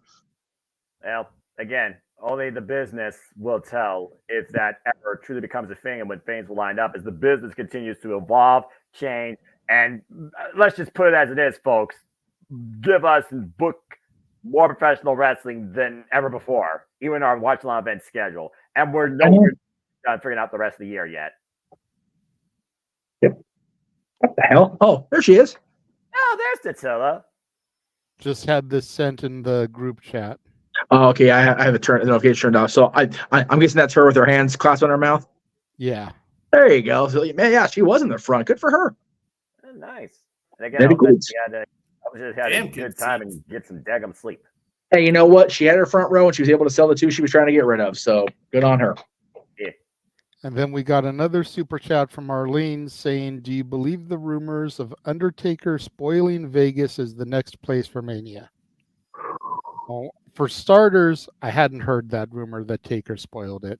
No. And second of all, I don't believe rumors reported by internet wrestling journalists. Like I said earlier, I trust them as far as I can throw them, and most of them I can barely throw. So I saw the video. I know what they're talking about. Yeah, I was gonna say, she's referring to an actual clip that Undertaker himself said out loud. But I would like to believe it's going to be in Vegas, but I'm still kind of hoping they push it to the year after, only because I can save more money by 2026. Me too. But he didn't really say. He said, I'm hearing rumblings that it might be in Vegas, or his best guess is Vegas. He didn't actually say that's where it's going to be. Well, no, right. And he's not going to know that because he doesn't have to worry about being booked for Mania anymore. So, Yeah, exactly. you know. Hopefully that's wrong. The last time I checked, Minnesota was in the lead. Well, but that's also been one of those. We've seen more substantial reports from people in the city that help make those decisions and everything. Yes, but as JJ always says, we don't believe anything until we get some company letterhead on some shit. And I don't scroll, I don't read, I don't have notifications. I know nothing unless you guys tell me and it's accurate. And I will say, go ahead. I will say, if they do go to Minnesota, you'll be happy to have Jeff Meacham covering it live from his living room in Southern California, because fuck going to Minnesota, even in May, if you believe that. Got another super chat. What's the deal with WWE when they come to Ontario? They never say Ontario. They'll say something like, we're here outside of Los Angeles. Probably because they don't want people to confuse Ontario with Ontario, Canada. Yes. Accurate. Yes. That was the official reason prior to 2019. They don't say it now because that's where the Jimmy Jacobs bullshit went down with AEW when they first formed. So they tried to deflect the hell away from that. That's what I've been told directly by a WWE person. They're like, yeah, we tried to point out we're here because then we have the internet folks, that's what happened. It's like, we're not going to listen to it. Okay, that makes sense to me. And they're both Ontario, CA. Yeah, it's a great little arena. Canada is CAN, if you Yes. want to be technical. Yeah, they've tried to make Canada more CN, and that way there is a distinct difference. So yeah, but either way, it's a fun little arena. The Kings minor league team plays out there, so I haven't seen a game of them yet. But they had I've been to 2 SmackDowns there. One of them was a tribute to the troops. Also, it's a cool little spot. It's just. It unfortunately has that, this is where the Bucks, fuck Jimmy Jacobs job up spot. So they kind of like, oh yeah, we're here on the outers of Los Angeles or LA County. It's not LA County, by the way, it's the San Bernardino County, but technicalities. Yeah. We're outside Los Angeles. Yeah, so's Yamavaba. It's out there in Wadey fuck too. So, yeah. It's silly. It's petty, but what are you gonna do? It's petty just like the Bucks are. That's right. Damn. Well, that being said, Noah, stop me when I'm telling lies. It's not the I Bucks. would go. I mean, he beat me to the punch, so I'll just go ahead and answer the question or the statement. No lies detected. Today's show is brought to you by Morton.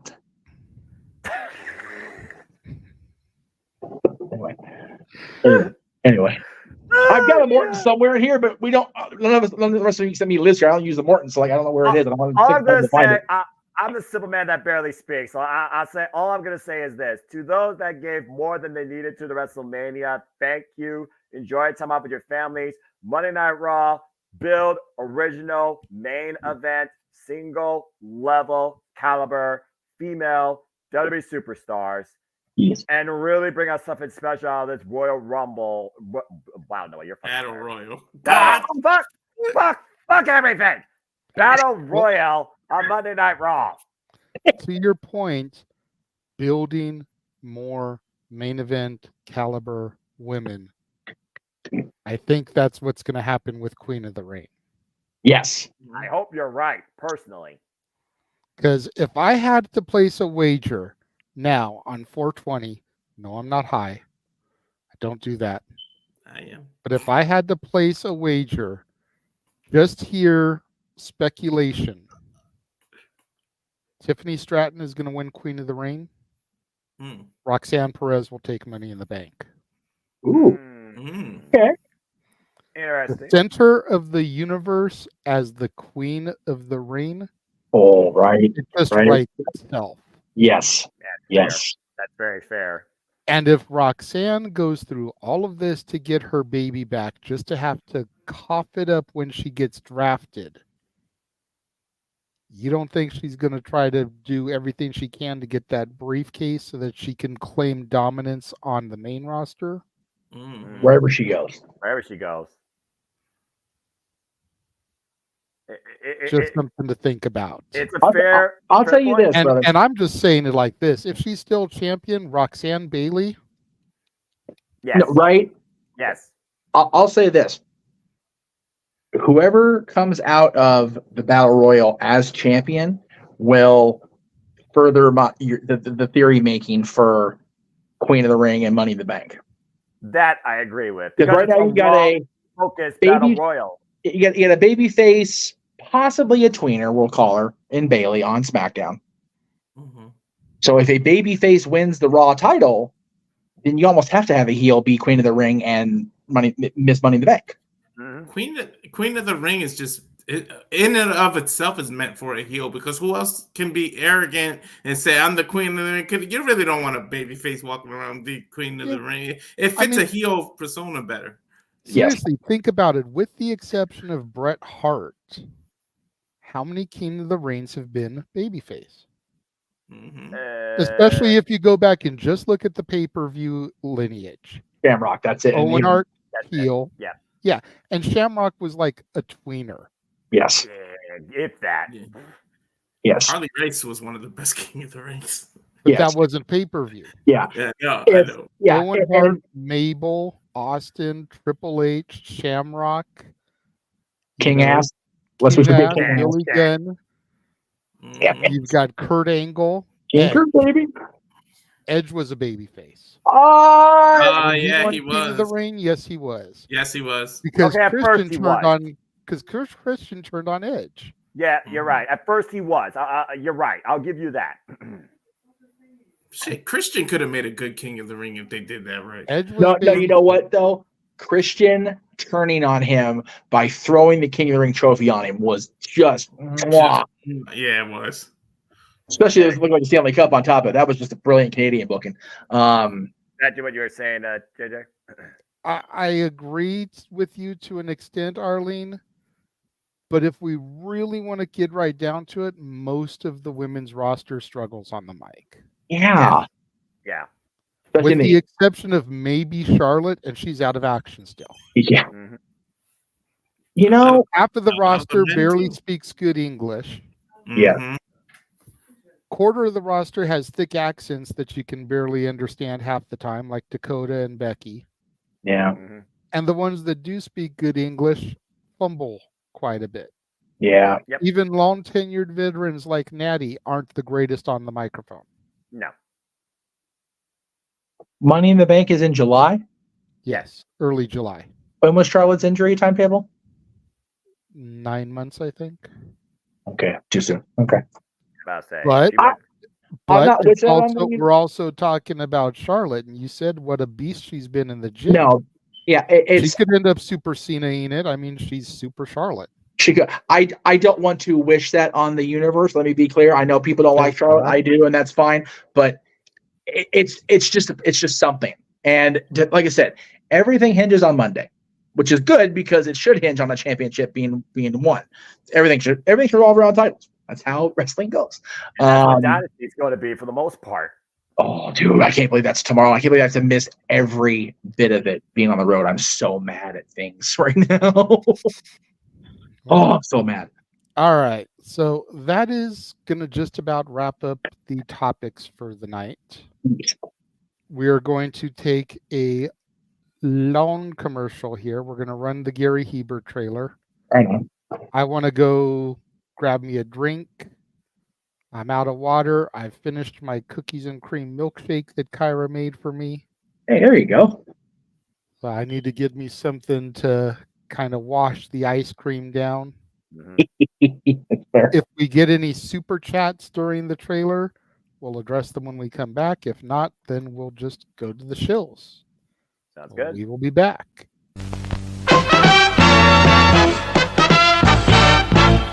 And now, preview time. So let's take a look at what's coming your way.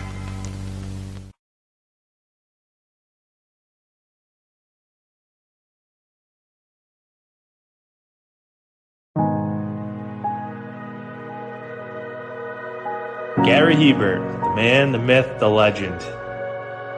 I was amazed, and I was looking to become a better skater myself, and I wanted to be like Gary. When you look at a guy like this, he's one of the most talented people in his profession.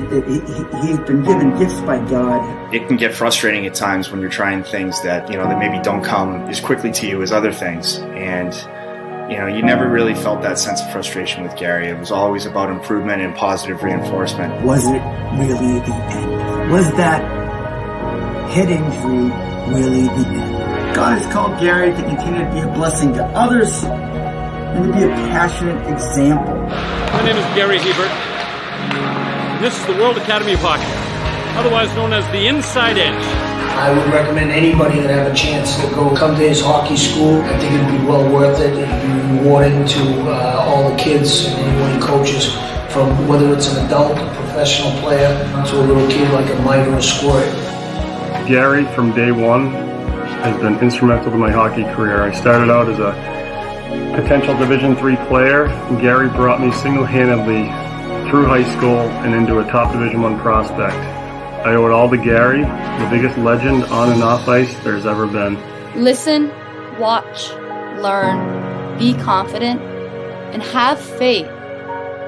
Those are the answers I was brought to. Yet, I only now am really learning how truly important those 5 things are.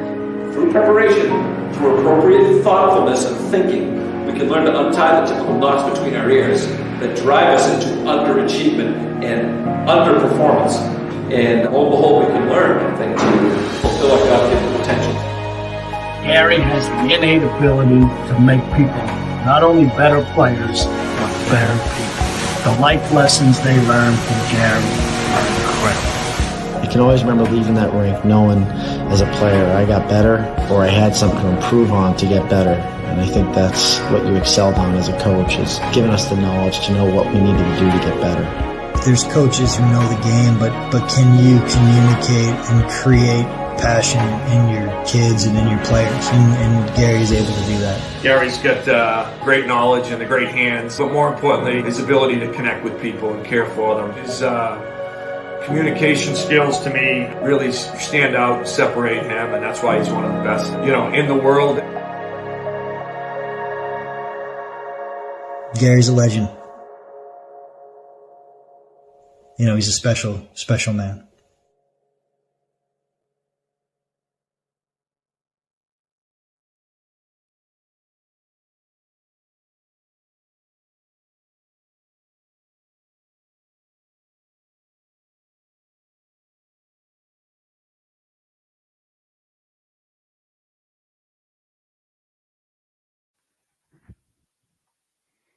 And we are back.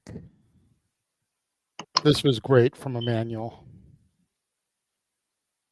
JJ needed water to wash down the words of Candace winning a title. That's valid. Accurate. We're probably gonna have a freaking stroke right there on the spot saying that shit, dude. God bless your health maintaining itself. Yeah, no kidding. We did get a $2 super chat from Emmanuel. The real game night champion will return next week. And we will definitely be getting to that here within the chills. Yes. Just gotta chill for the chills, brother. Let's wrap this thing up and get some sleep ahead of Dynasty, folks. Yes, most of you anyway. Yeah. Well, we had him on the show earlier. Go ahead and give him one more plug, even though he probably doesn't deserve it. Follow the Cleveland combatant Josh Mansfield on Twitter, Walking Hymnal, on Instagram, Mallow Mangram. Follow Big Baller G, the birthday boy yesterday, who was supposed to be here today but was unable to show up. Follow him on TikTok, Big Baller G 1988, on Twitter, NoDQ_Big Baller G, on Instagram at Threads, NoDQ_Big Baller G 1988. Subscribe and support Datilla at Rangers of Wrestling on YouTube. Check out her content. It's Wrestling Time every Monday, Wednesday, and Friday. Thursdays, she reviews Impact on BodyslamWrestling.net's YouTube channel. And then, per the agreement, she will be reviewing both nights of Spring Breaking. I don't know if she'll be doing it on her channel or if she'll be doing it with her friend over at the A+ Hero Report. But she's going to have to review both nights of Spring Break, and going to be looking forward to seeing her thoughts on that. Walter. Yes, my socials on Twitter, X, Twix, whatever we were calling it. I can go for some Twix now after what I just smoked. But anyways, X it's at Walter Alex Cruz, Cal Fire Farms Instagram, and the Rage of Wrestling YouTube, which UFC Watch Along. You can see my antics of my reaction to the knockdown is on demand, so if people can check that out. And that's it for me. No, got a super chat that may not appeal to Jeff from Emmanuel. My heel era 3 years in a row. Edmonton versus Kings. Go Oilers. Fuck off.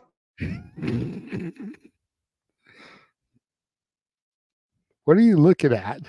What do you want me to say? What do you want me to say right now? Dude, the 80s baby in me is stirring right about here. All right. Monday. I'll already be landed off the plane. I'll be settling where I'm going to be. I'm going to be watching the game. I fully expect my last night at the arena the other night to be the last time I sit in my old seats. And it will be because of those orange-clad mucker feathers. And I will be a salty bitch next week when it happens. Because I think game 4 is on. Huh?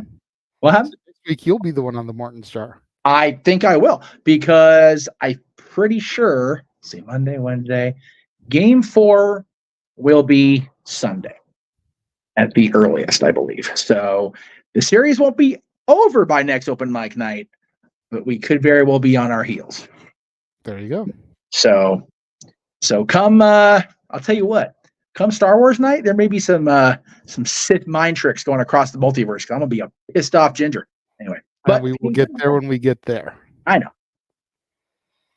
Follow me on socials, on Instagram, The Renegade JJ Williams, on Twitter, ROWJJ Williams, on YouTube, Casa D18 Studios. Thank you to everybody that is tuned in to the channel right now watching. You can find me every Monday through Thursday, 9 a.m. Pacific, noon Eastern, with For the Love of Wrestling, exclusively to the Casa D18 Studios channel, as I discuss and review Raw, SmackDown, NXT, AEW Dynamite, for now, NWA Power, and TNA Impact. As stated in my episode of Inside the Mind of the Renegade, if AEW doesn't do something drastic here soon, I will not be reviewing it any further.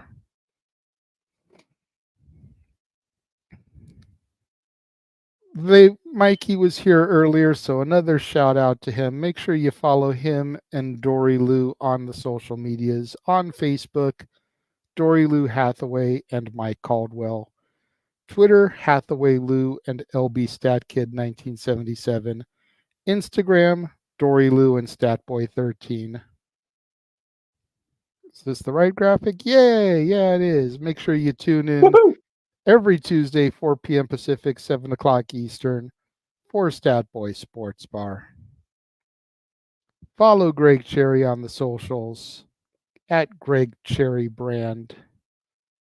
Follow the Heebman James Hebert on the socials, James Heebman Hebert on Facebook, J Hebertside 95 on Twitter and YouTube. Let me see here. Is that it? Noah.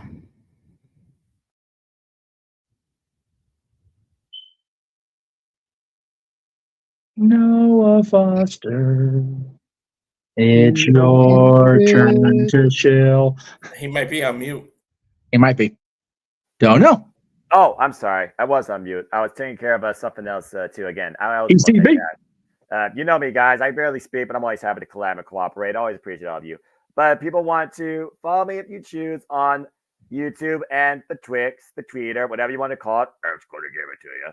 At mfoster1916. I'll keep you up to date with all sorts of prediction leagues. To the prediction, of course, the Stable of My Simple YouTube channel collaboration with Cast 18 Studios. Prediction League forums a simple hello and positive reinforcement in your day in all things wrestling. Shout out to the W family. On the community tab, you can keep up with Prediction League leaderboards. That's all I've also been working on. I'll have updates on them this week because I'm finally home this week from work after 2 straight weeks on site. God help me.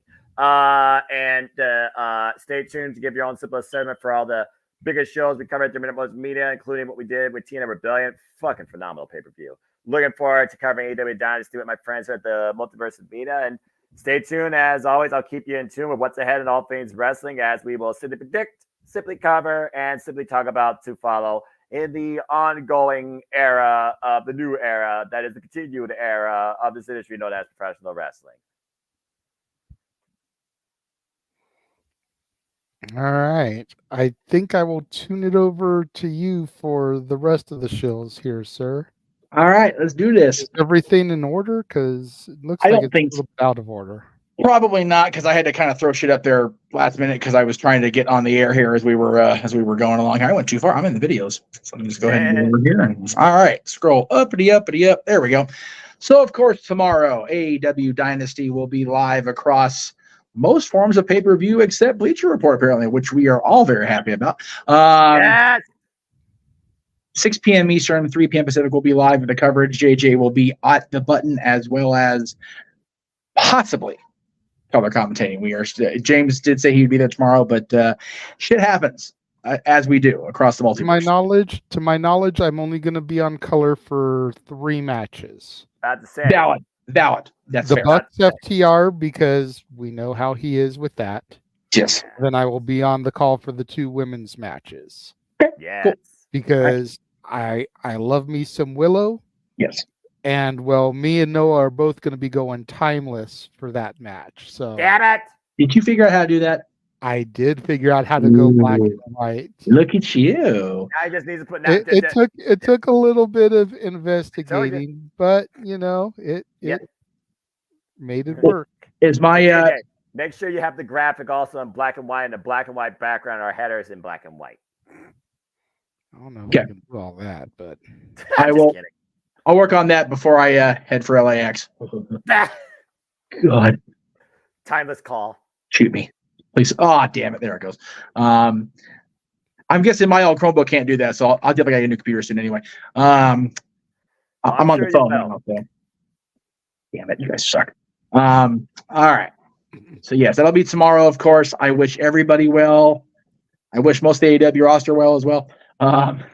Most of you guys, good luck tomorrow, and you guys do your thing tomorrow. Well, I will appreciate, and I'll be sure to tune in. If I get on the ground in time, I'll be sure to tune into the post show. Of course, Monday, Meech's Musings, I'll be back firmly, feet on the ground, doing my thing, 7 o'clock Eastern, 4 Pacific, leading into, hopefully not the entire hour, going into Monday Night Raw tomorrow night. And then, of course, the Greg Cherry Show will be on Wednesday. The time isn't on that graphic, so I don't know why it's in there. No, it is. I just can't even see it. God, I'm so blind. I couldn't see the thumbnail. Wednesday, 7 o'clock Eastern, 4 Pacific. I may be on this week. The whole reason I haven't been on the shows in the last few weeks is because I've been having to be home for my son after school. But with me being out of town, it may work out. I'm on the shows this week. We shall see. Now, next Saturday, with no pay-per-view or premium event or whatever the case may be next Saturday, we will be going live with Open Mic Night Match Game as we return to one of the most popular formats we did last year. It is the Big Money Match Game 2024. Yes. Emmanuel will be challenging Greg Cherry on Match Game, and we will have our group of panelists, including the Renegade himself, JJ Williams. He'll be on the panel with us, so please tune in to that. And then, my friends, in addition to all the usual shenanigans of the week. And I realize as I say this now that the graphic for Under Siege is not on there. So I do apologize to folks that are TNA fans. Under Siege will be Friday, May 3rd. Let me just throw it out there now. We will definitely hit the plugs hard on that after Match Game. Not a friggin' double hitter weekend. God. Oh, no. The 4th is a whole other ball of wax, my friend, because May 4th is also May the 4th be with you. Yes, sir? Oh, there it is. Yay! JJ did the thing. JJ's being professional. I appreciate that. So Friday. Yes. Yay, professionalism. Sportsmanship professionalism. May 3rd, of course. They'll be in New York. And then, oh boy, off we go. Backlash in France. Saturday morning, May 4th, 9 a.m. Pacific, noon Eastern. That'll be at 6 p.m. Central European Standard Time. Followed immediately, if you jump off of our stream after it, the No DQ channel will be live with yours truly hosting the No DQ recap for Backlash because everybody's going to see Virtue get hitched. So I will be covering that for No DQ. At 8 o'clock Eastern, 5 Pacific, we will have a Dad's Retro Double feature as I rebroadcast JJ and I's return to doing Dads back in 2020 as we ranked the 11 movies within the Star Wars saga. And then immediately following that at 6 p.m. Pacific, 9 p.m. Eastern, our episode we aired last year with the top 10 characters in a galaxy far, far away. That is all leading up to Star Wars trivia on Open Mic Night Game Night. And that'll be at 11 p.m. Eastern, 8 Pacific on May 4th. We are going to have just the most packed day a short time from now across the multiverse, not too far away. I can't believe it's actually here. And I'm sure some of you Dads fans are going, well, no, go away. What does that mean for Dads on May 3rd? Because we're going every other week. We are actually going to take that week off and push it to the following Friday, May 10th. May 10th, because that is a special anniversary for a certain somebody and his father's one of their other favorite bands. Well, one of my favorite bands. What the hell is going on in the lower right here? Walter's trying to go timeless, I think. He's messing with his settings. Jesus Christ. I'm trying to chill here. That's okay. So May 10th, back in 1967, the legendary Beach Boys had a show in Edinburgh, Scotland.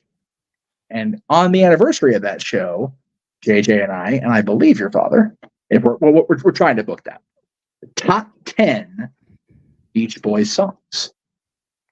You've got me confuzzled. Me? Why? Are we not doing that day? No. What you're talking about, the show in Scotland, that's not what. No. Okay. The reason we were doing the show that day was because the next day, the 11th, is 60 years since their first number one. Oh. The hell are you talking about? A show in Scotland? I don't know. I can't say Bosch because I don't know nothing about this. So I'm just I was trying to find something about May 10th because it's when we're doing it. I didn't know it was the next day. Yeah. Okay. All right. I'm in the same boat now.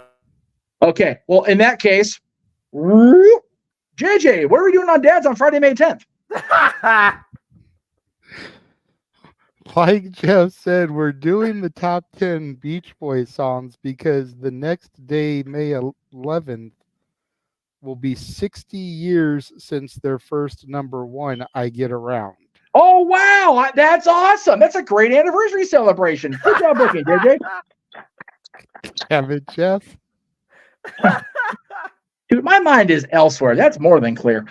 Oh, Lord. Okay. Well, they did have a show in Scotland on May 10th, and it was a pretty big show. It was part of that 67-year tour or whatever. I don't know. So I saw it in the news. I know it was a thing. Okay. I don't know. But anyway, yes. Rewinding back for a moment. Yeah, please, God. Star Wars trivia. For those wondering, it is basically going to be our take on Jeopardy. Yes. It will be featuring the debut of your host, Renegade Trebek. Oh. Because I'm actually going to grow this as full as I can to make it look like an Alex Trebek mustache. Well, you can't have an afro, so I respect that. And This will be gone for the show. Oh, dude, he will find a way to get that combed over if he can. Whoop. I love Jeopardy, but this trivia is. I live down the street way from a out party city. I'm saying. All I got to do is go see if I can buy one. There you go. Yes. Love it. Love it. In the style of Jeopardy. I'm here for it. I love Jeopardy. And because Star Wars is my shit, Yeah. all I need you to do, Noah, is come up with the board for it and everything. On it.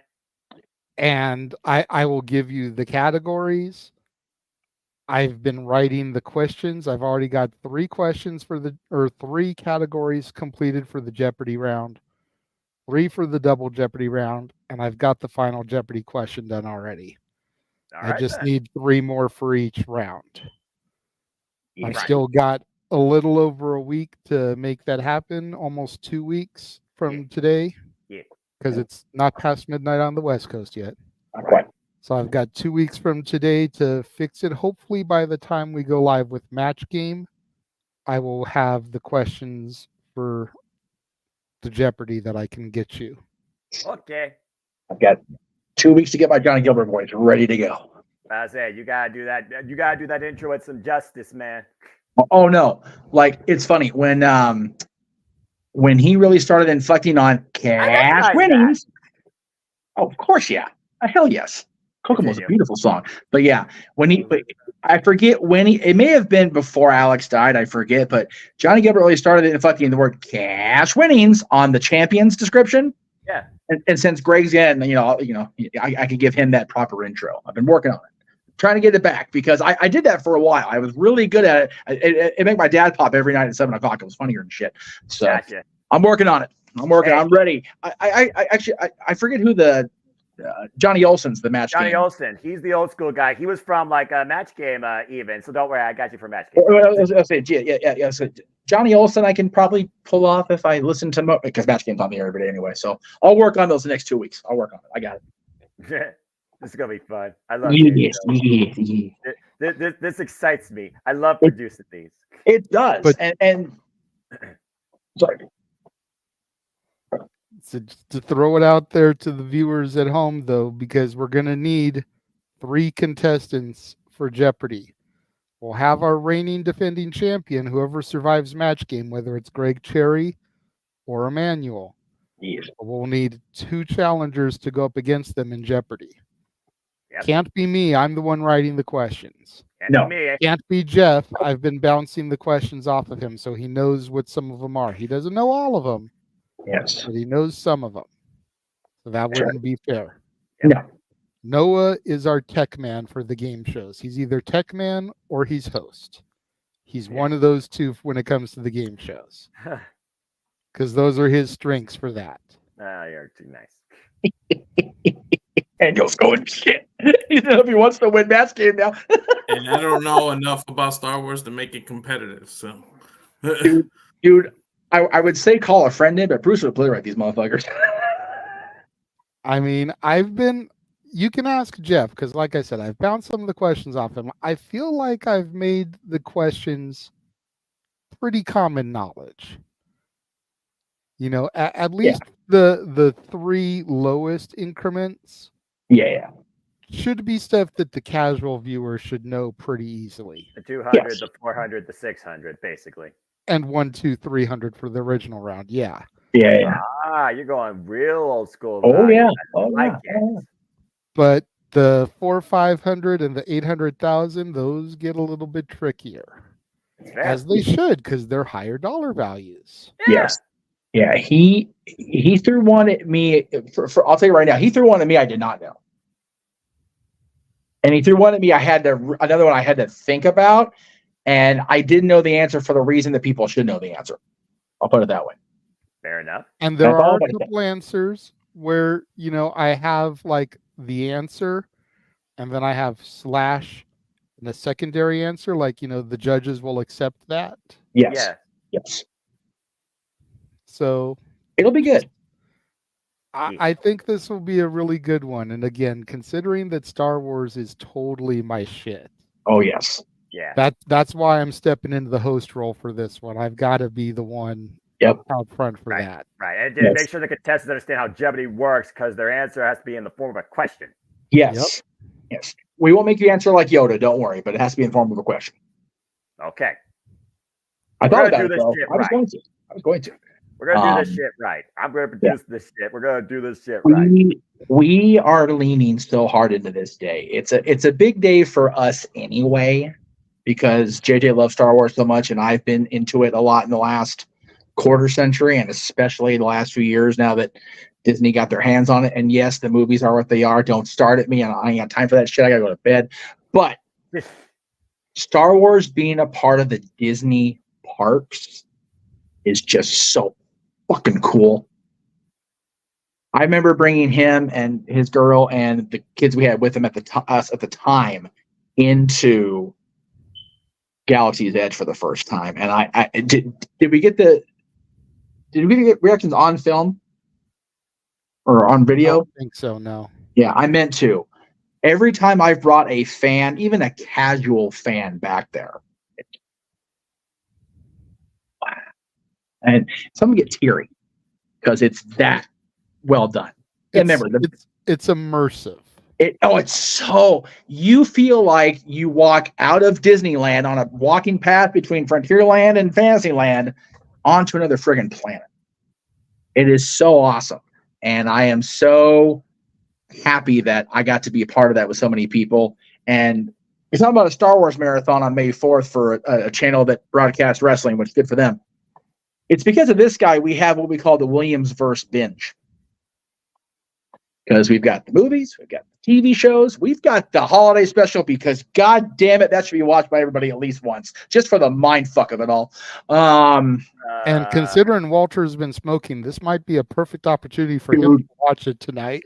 Walter, I'm telling you, get your binge on, and if you got the good stuff left, throw on the holiday special. I'll send you a link to a good copy. I've seen them. I just don't. Oh no! You've seen the Star Wars holiday special? No, not the holiday special. Oh, I'm saying that's what we're talking about. Star Wars, the Star Wars holiday special lives in infamy for all the wrong reasons. It is the only property. I'm telling you this as a former employee of the company. Mm-hmm.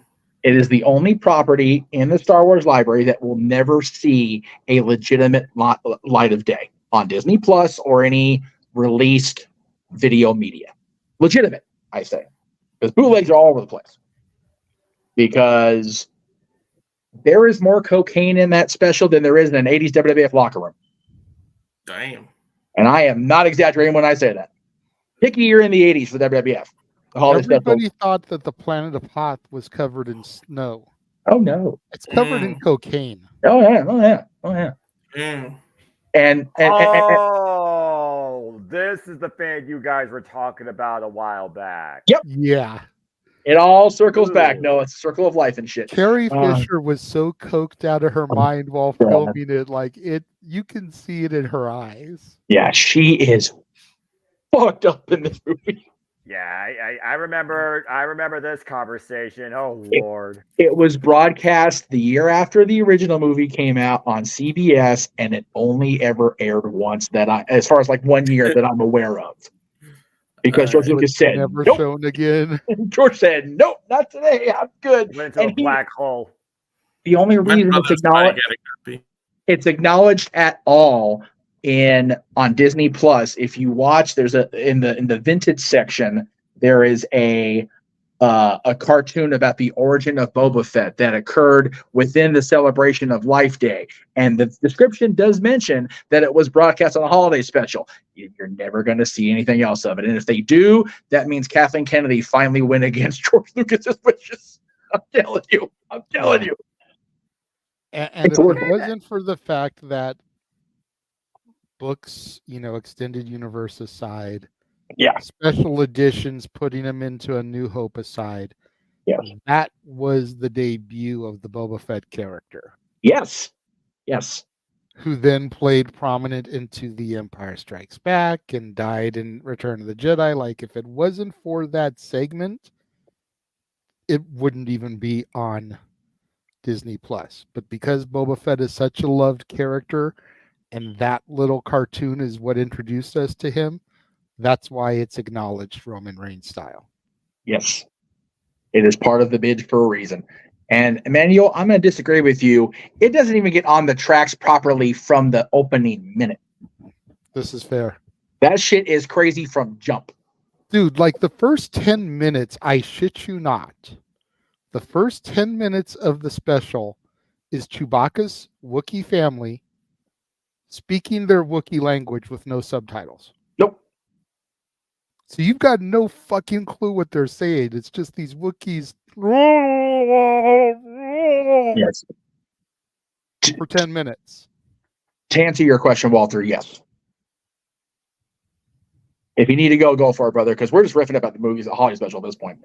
All right. We're about to get out of here. I did want to answer Emmanuel's non-super chatted questions real quick because they do tie into this. Okay. None of the questions as of yet have anything to do with animated versions or holiday specials. Okay.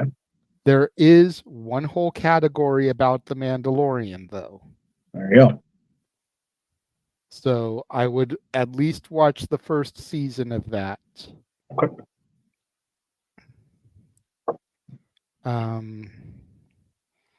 But yeah, I've basically been trying to stick to the theatrical motion pictures because that's what everybody has seen. Yes.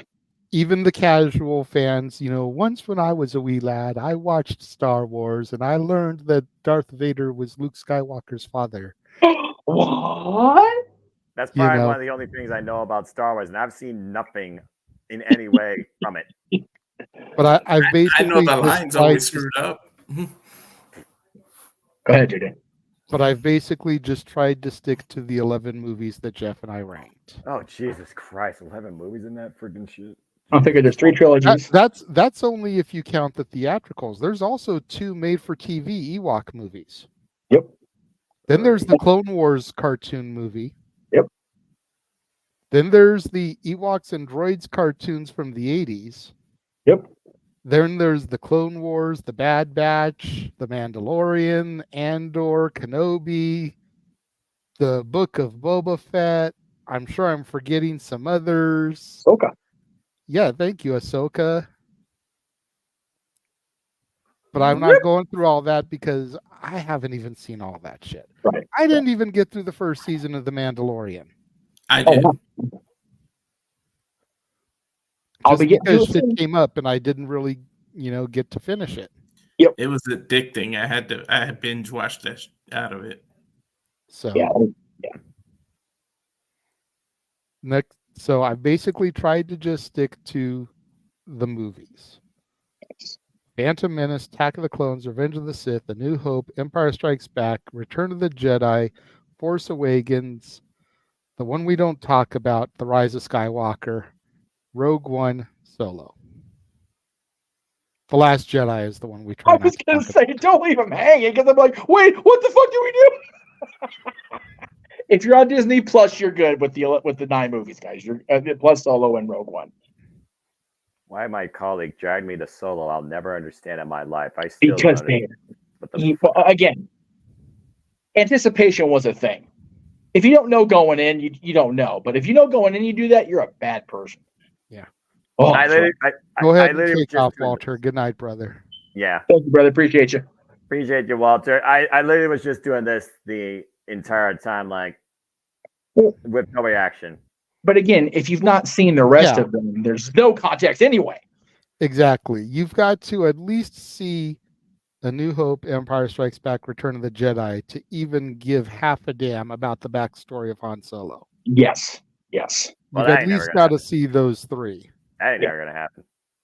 I mean, if somebody takes you to Solo completely blind, then if they know it, then they're just evil. But yeah. And for everybody that has never seen Star Wars that wants to be part of this and play along at home, and you've got 2 weeks to binge them. Yeah, seriously, you've got 14 days to watch 11 movies. Yes. And movie a day. Yeah, and if you've never actually seen them, other than the JJ spoiler, it is what it is now. But it's been 40 years, so give me a break. 45 almost. No, over 45 years. Yeah, the hell with it. So okay. That you know what? Considering Tony's haven't been. Damn, man, you guys are evil in the chat room with these spoilers. Goodness gracious. Hey, that's 30 years old. Me, it is. Oh my god. Wow. Okay. I need to get my old team my cookie. It's time to say goodnight. All right. I think with that, let's go ahead and close this thing out. Someone play the millionaire horn. Let's get off the air. Yeah. Wow. Jesus Christ. That was like the first Disney movie I ever saw besides Oliver and Company when I was once a wee lad. Yes. Oliver and Company was fucking good, dude. And there's a reason why I never got turned into a crappy CGI remake or had a sequel. But again, I'm not here to talk about movies. I'm here to go to bed. Don't jinx it. Fair Noah, go ahead and take us out of here. Why should we care? Why should I worry? That being said, folks, this is definitely one that's going to go in the annals and probably stay in the vault, never to be seen again. I hope for JJ. God bless him for surviving everybody else's insanity. This has been another weekly installment of the Saturday Night Shenanigans, Cause He Got High, 420 edition of Open Mic Night. Hope you enjoyed. Until next time, we'll see you at the Gemini. What if it's me for our coverage of Dynasty? But I always leave you out with this. Why? Because for me, I am nothing more but a simple man and a lifelong fan of professional wrestling. Damn it! Who only wishes to encourage you that there are no winners, no losers, no betters. Just fans with opinions with this passion we all share. At the end of the day, folks, support one another, respect each other, protect your mentality too. Treasure your families and just enjoy life and enjoy professional wrestling. It is truly as simple as that. There you go. So for the West Coast Professor Jeff Meacham, for the Simple Man Noah Foster, for Stat Boy Mike, for Josh, for Cleaver, for Walter, for Datella. Thank you for joining us and tuning in today. Try to get some rest, and we will see you tomorrow for Dynasty. The Jeff Meacham Network's Multiverse of Media. For over 15 years, the recognized symbol of excellence and the standard bearer in coverage of sports and entertainment.